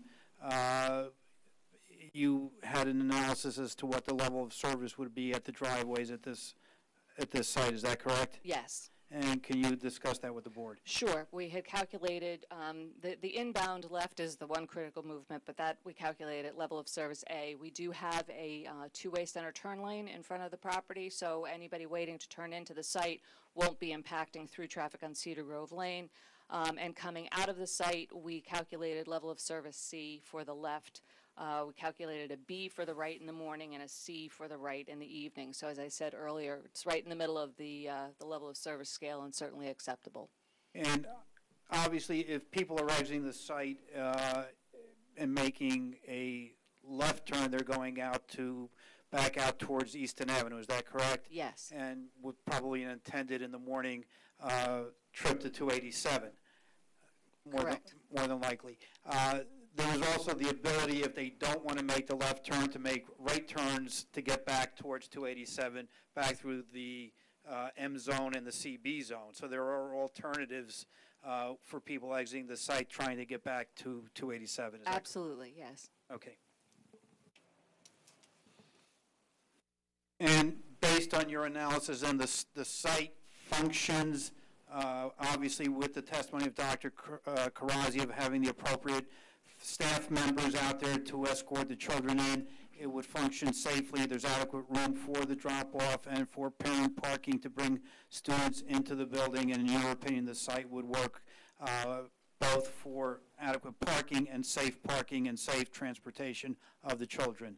Yes, I think this is a very comfortable site. It's a deep site, so we have the benefit of long driveways, which give us the potential to queue more vehicles than are likely to ever queue. We have an overflow queuing area if it's needed. We have that wide drop-off area that allows people to bypass those vehicles that are stopped to drop or pick up children. And we've got that parking lot right beyond the drop-off area so that the parents who want to park and bring their kids or have their kids escorted to from the building can do so outside of the queuing area, whereas at Cedar Hill Prep, it's all happening in one parking lot. Pick-up, drop-off, pedestrians are crossing through.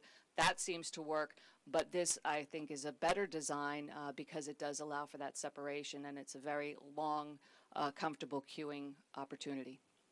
Thank you. I have no further questions. You are aware that there's another right down the street from that? No, I did get that traffic study. I think it was from McDonough Ray, and once they split up the traffic northbound, southbound, it's a handful of vehicles that go past these driveways. So it's factored in terms of a background growth rate, but I don't see that as being sizable enough to create a negative situation, either in front of the school or, of course, at their driveways with the school traffic. The only negative thing that I can think of, and I can't get this, I think this is a good plan. I like the long driveways. I think the drawback, in one sense, to the long driveways is the fact that no one's going to even know the school is there. They're not going to see it. That being the case, and I don't quite completely agree with you that it all works at Cedar Hill Prep. I truly believe that there should be school zone signs placed on the street so that people driving, the driving public that doesn't live in the town, knows that they're approaching a school. And I don't understand why this has never been done. Almost every school you go by has a school zone sign on the other side of it. Many of them are flashing during hours when people are coming or leaving. My feeling is to make it a condition that your attorney do the investigation and make that happen in this It has to be an ordinance, doesn't it? Because I've asked people around here for 2 years, how does this happen? How do these signs get put up? Nobody seems to know.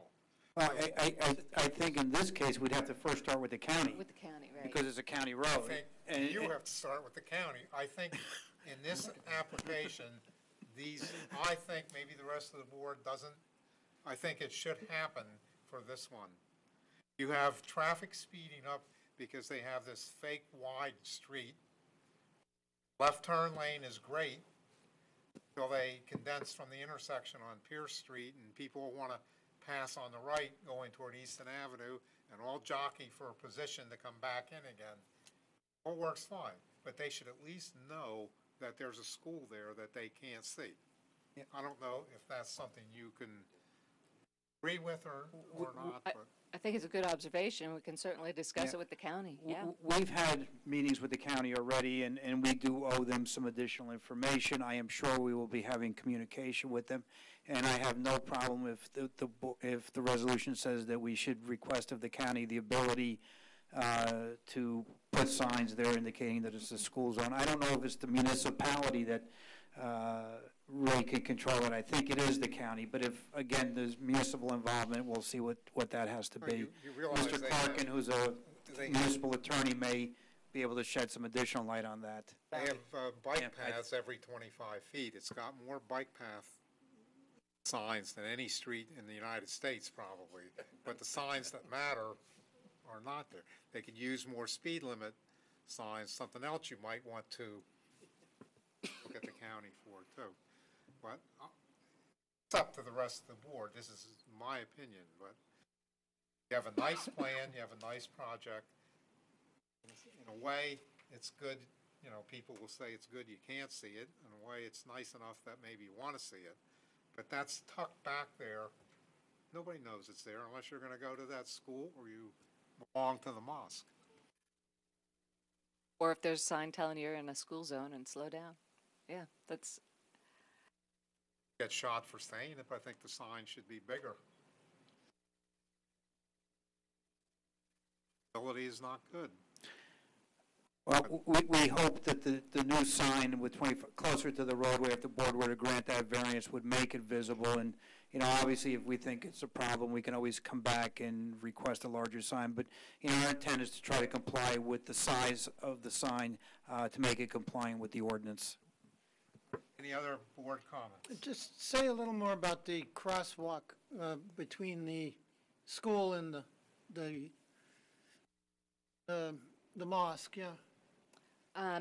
shown in a darker gray between the buildings along that 36-foot wide one-way driveway is a crosswalk that connects the sidewalk systems on both sides of the drive aisle, and it would also sort of delineate where the vehicles that are dropping off stop.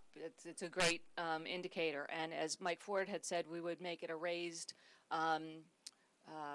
crosswalk so that it has also a speed deterrent factor in, and it's clearly visible to the drivers. So it's a great connection between the two buildings, and has the purpose of also a visual deterrent and a stopping point for the drop-off activity or pickup activity.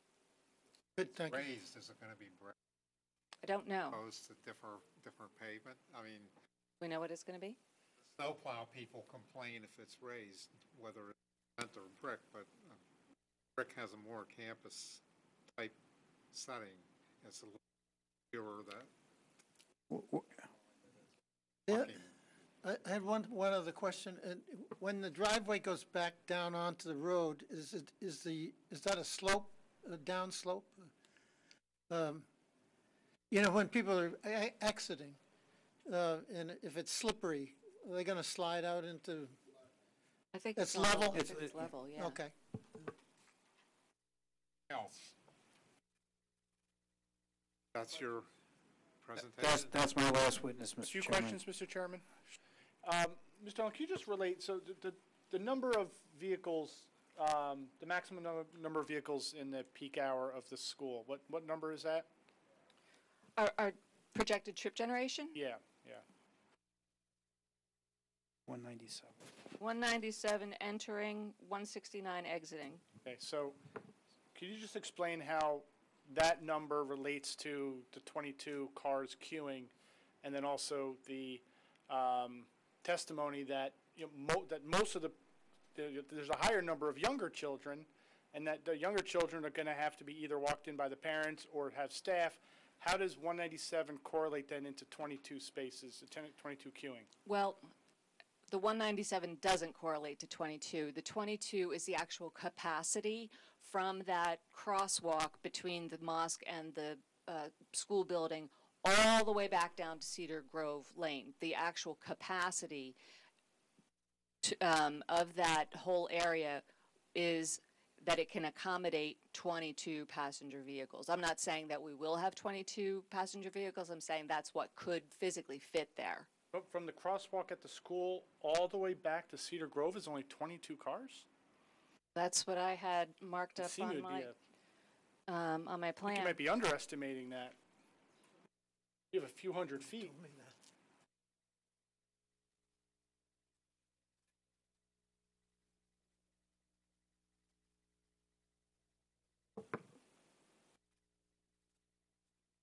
Well, I have 22 on here from the measurements I had performed before with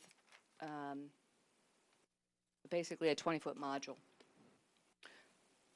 So, and as I said too, the maximum queue that we observed at Cedar Hill Prep was only 15 vehicles.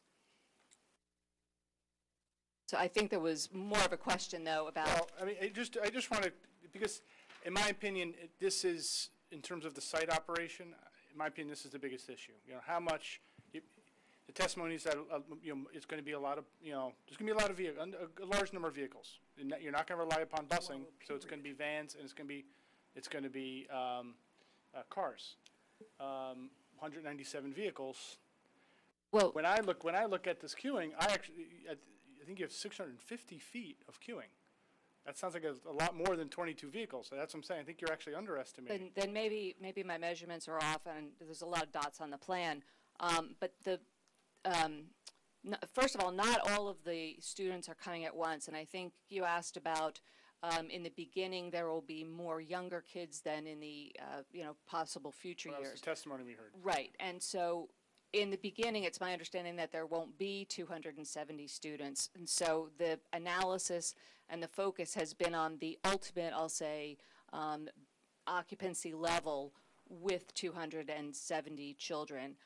The idea, as discussed earlier, is that we'll have the younger students coming at 9 o'clock for a shorter day. The activity at Cedar Hill Prep is compressed into 1 hour in the morning. They do have staggered arrivals, but they're only a half hour apart. I think what we're looking at here is more like an hour of activity for the upper grades, and then at 9 o'clock the younger kids coming in. So I think that in this proposal, the concentration of activity in the morning will not be as great as it is at Cedar Hill Prep, but because we're looking at the future condition and not knowing all of the specifics, I took the more conservative approach and kept the Cedar Hill Prep numbers and just inflated them a bit to account for the increased student population.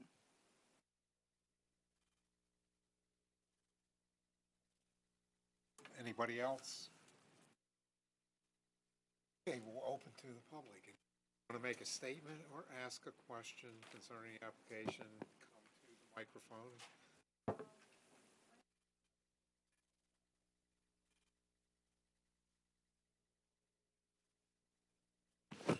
Okay, speak into the microphone, start with your name, and since you're probably going to give a statement, we need to, It's coming right now. we may have sworn you in at the last meeting.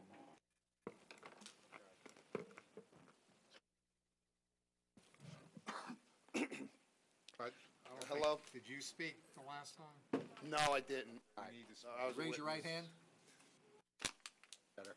Solemnly swear, affirm to tell the truth, the whole truth, and nothing but the truth, so help you God. I do. Name and address, please. Brian Michalski, 51 Cedar Grove Lane. Can you spell your last name, please? Michalski. Thank you.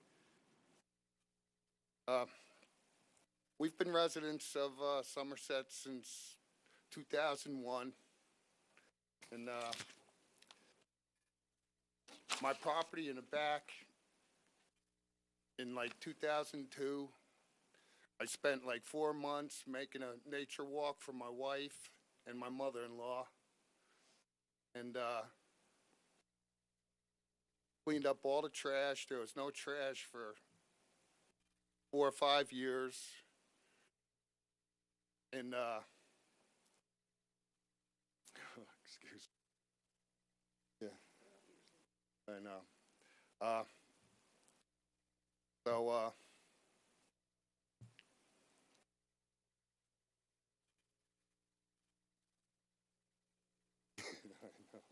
Max, you cleaned up I know. all the trash. yeah, I know. So yeah, my mother-in-law and my wife used to walk it, and we had neighbors from the other street walking it. And then the property was sold, and they started construction. And at that time, we weren't able to use our property in the back because of stuff going on. It was used as a toilet by the construction people. So we stopped using the trail, and we haven't used it since due to the construction and the trash, and we just stopped using it. But my problem is with the noise at night. He was saying they have masses an hour in the afternoon and Friday nights. As far as I know, that they're there 2-3 nights a week from 8 o'clock, 7 o'clock till 11. Now, my wife and I, we work early. She gets up at 4:30, and the traffic leaving the site is going right up our property line. And seems that my quality of life is going down as my taxes are going up. Because it's really annoying some nights when you get the car doors and, you know, yeah, the car alarms.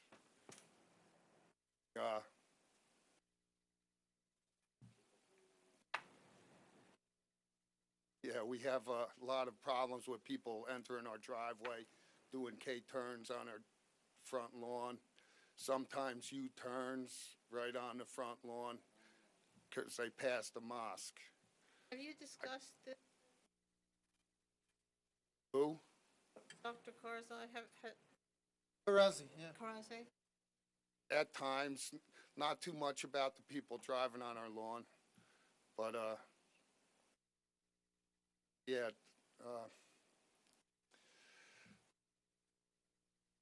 I appreciate that describing this relates to the mosque as opposed to the school. The school is the application that's before us. Well, now you're going to bring a school into the act now, too. Yeah. Well, that won't relate to certainly nighttime issues. That I what know. you're talking about. Well, yeah, well. And which absolutely. Well, I during think the day really doesn't matter to me. It's the night issue. Okay. I was here, I just figured I'd bring it up, and I was just hoping for some relief and maybe get a hardship for taxes. all outside of our jurisdiction. Oh, is it? Yeah, okay. And Sir, over here, sir, over to your right, right here. Just look at me. Okay, so the question that we have for you then is, the application is for a school. Yes. Okay. No, just so you can help this board. So the application is for a school, and they're going to operate during the day. yes. And you can see on the plan, where they're putting it, where their parking lot is. You've heard the traffic aspects that are involved, and you've heard some testimony about they're going to add some perimeter landscaping and a fence or solid fence around it. Privacy fence all the way up the side? Yeah, it's just going to be a solid fence, 6 foot in height, and then behind that would be landscaping. So I want to give you that context, that summary. So that's what's presented to the board. Based on that, do you have concerns about what's being added to the site? Well, the fence is there. But, yeah, the impervious, I would think. I see a lot of drainage differences since the building's been there with my property. A lot of trees have fallen over and.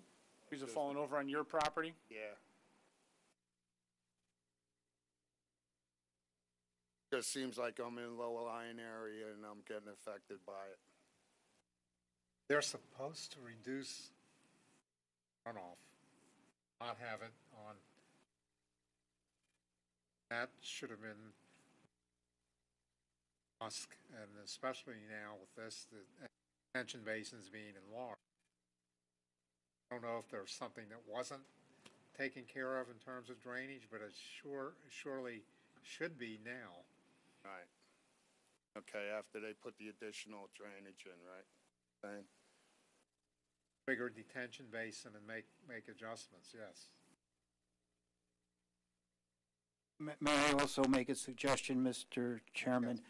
If it's concerned, we already had problems during construction of the previous building with debris and things coming onto the property. Perhaps what we should do is put the fence up first before we start construction on the building, so that at least will help mitigate some of the construction debris or whatever that may have gone onto his property previously. I think the fence probably should go up first.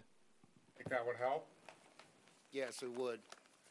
Wouldn't help me much sleeping at night, but You know, that's basic my complaint, the noise after 9 o'clock. But like you said, it has nothing to do with this. That'll be it. Want my name again?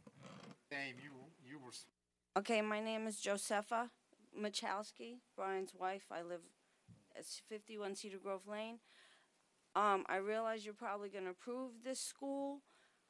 I really just want to make sure then we get a privacy fence the whole length of the property line. Because they're very nice people, but there's a lot of parishioners that go in there and they're in my lawn driving their cars when they're going to park over there. You know, just last week somebody came like 20 foot from our pool onto our property from your side. They did apologize. The apology is nice, but I wouldn't go to your house and drive onto your front lawn or any of your property. So I just want to make sure that the fence is the full length of the property line, because I believe you're going to allow everything else to go through. We just want our privacy. and they also offered to do it first. Okay, but the full length, not like that little chain link that they have there now. Right now, the plan is the fence is shown from the, basically from the back corner of the property, all the way forward, and basically it goes to the front of the parking lot. And then it would go across the parking lot. So basically it would screen the parking lot and all the buildings, and in the front, this is what the plan shows now. Okay. And then the front portion, which is the driveways and the basin, that little section, that little property line, there's no fence proposed right now. That's where we have people pulling in, parking on. So Parking between the applicant can testify, indicate whether they would agree with your suggestion. I'm just giving you the facts Okay. of what's on the plan. Okay, well, the garbage and all is in the back where our woods are, but where we have a lot of the people driving onto our property is between the property line from the front there, and they do come into our driveway. But I'll let my husband talk. Do you have an answer, Mr. Lanford? Not yet. Yeah. The fence, I'd like to go as far to the street as we could, because we have people walking through the corner of our property too. From the mosque going across the street, they walk right through the property, past my pool. That's going to be solid. Yeah. We will extend, we will replace the existing chain link fence that's adjoining the property. Mr. Michalski's property with a solid fence all along that property line. Take care of your concerns. Yes, yes. Okay, thank you. Won't help much with the noise though, after 9 o'clock. Work on that. You know they're there till 11 o'clock at night, right? Ask that. Mr. Healy, I think in the front yard, we're restricted to 4 feet high though, right? Yeah. 6? Yeah. The only thing we'd be concerned about is as you get close to Cedar Grove, sight distance, Yeah. but otherwise it can go. All right, we'll keep it at 6 and just make sure it's out of the sight distance. Front that, cars have to get in and out safely. I just figure in the front, if you could, even the lower fence, just to keep driving into our property. If I may add. Well, first of all, as far as drivers coming, we also have a lot of drivers come to our mosque because they want to take a U-turn or by mistake they come. And if you come to our mosque, you'll see that we have put signs, no U-turn and so forth. So it is unfortunate, but it happens because people get lost, they want to turn around. So I apologize if anybody from our community, by mistake, they have come to your property. But as far as the fence, we will definitely work with our neighbors and we will make a recommendation what's the nice fence so we won't have to kind of make that part look ugly for them and for us. If it's we will have some kind of fence. Maybe that portion will be a chain link, which invisible fence. But if you want to have solid fence, we will accommodate too. So we'll work it out so they will be happy because we want to have a happy neighbor. And hopefully that will address the issues that they have, which is a valid concern. As I said, people come to our property all the time and they turn around and they want and so forth. But we definitely sorry that that has happened in the past. Okay. You respond to the, wasn't any testimony, especially for the school, that anything's going to be going on at 9 o'clock at night. No, the testimony for the school is that basically all school activities will end at 6 p.m. except for if they have a back-to-school night, which would be once or twice a year. But the school will not create any noise in the evening. A back-to-school night won't create any more, it will create probably less noise than a normal school day. Won't get the noise from this facility. No, I'm not, the noise is basically from the mosque at night because they run till 11 o'clock at night. You know, we're in bed at 9 o'clock and they're running up the side of the property. You know, the driveway goes 100 foot from my Fortunately, bedroom. if it's operating under the conditions of its approval, 13 or 14 years ago, we're limited. Yes, right. I was just hoping for something to help me. Okay, anything else we can try and help you with? That'd be it. Okay, thank you then. Thank you. Anyone else wish to speak? Go ahead. We will need your name, address, and. Yeah, my name is Aftab Hussain. Last name is Husain. Raise your right hand, please. Solemnly swear or affirm to tell the truth, the whole truth, and nothing but the truth so help you God. I do. Our religious obligation is that we need to treat our neighbors just like our family. So we try to do our best to treat them nicely, but it is unfortunately some incidents might have happened inadvertently or by mistake, not deliberately. For that, Dr. Khazi already apologized, and I will also apologize, and their complaints, we have taken it seriously. We will try our best not to disturb them. Just to be on the record, we bought the property first before them in 2001. And the construction was in the front, not in the back, so there should not have been any disturbance in the walking. The car going on the side, that is impossible because there are trees, double lines of trees, and the lawn, and it's a raised ground, so I don't know how that could happen. Cedar Grove, as you know, from the Amwell to Easton is all commercial, and it's a very busy road. On the side, we have a church. In the back, we have a World's Fair road that is all commercial. On the side of the Mr. Bryan's property was also a commercial property. It was the nursery that just not too long ago it was sold. And in front there is a church. You just keep going, this all commercial. Unfortunately, so the road is changing, and it is an urban area. It is not like it used to be. So we will definitely, sorry about, the inconvenience.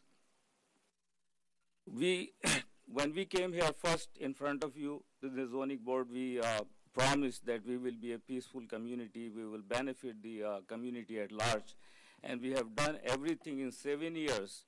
We did the interfaith coalition. We did the stand for each other. We took care of the homeless.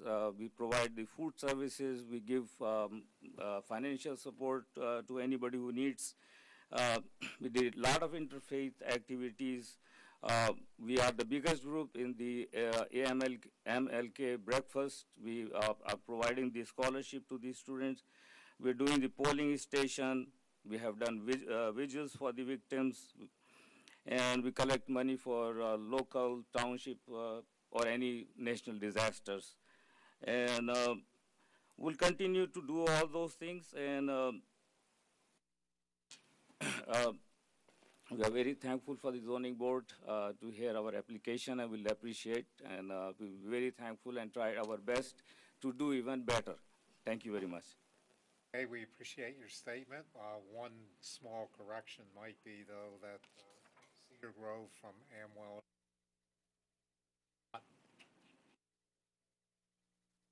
fact, it's more potential. The other people wish to speak. Anyone else? You have anything that you want to tell us different from before, in addition to? Okay, then we'll close. Anything you want to add? Just very briefly, Mr. Chairman.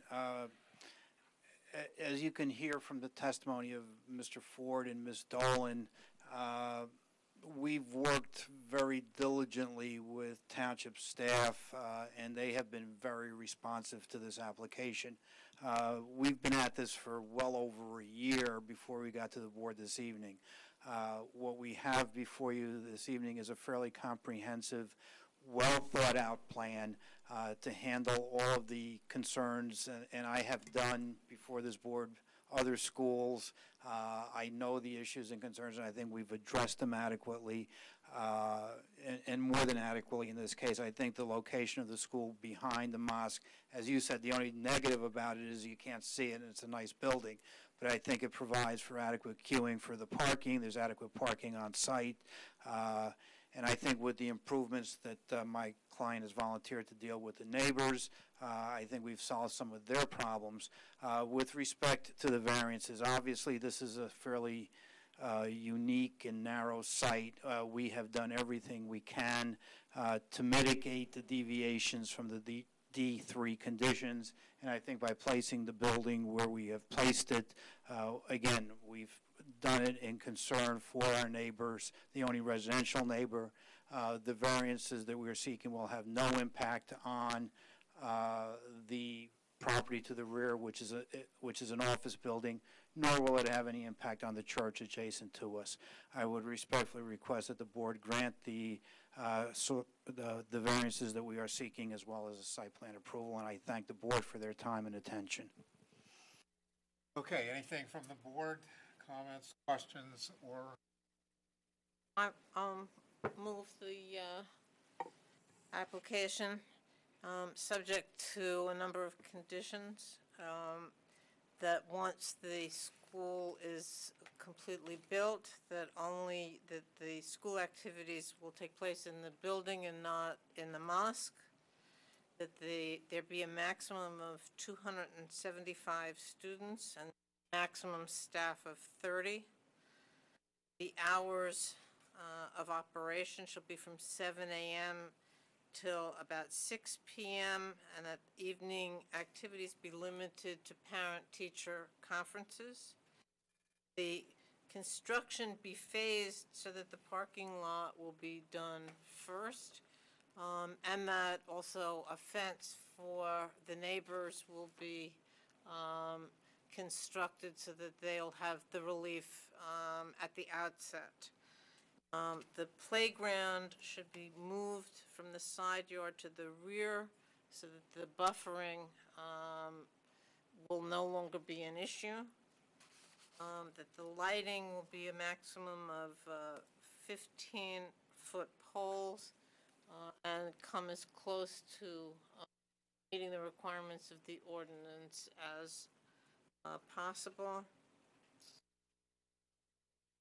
And that there be one sign instead of the original two, and that sign be permitted to be a variance for 2-foot setback from the right-of-way. I think that covers it. Comply with all staff reports.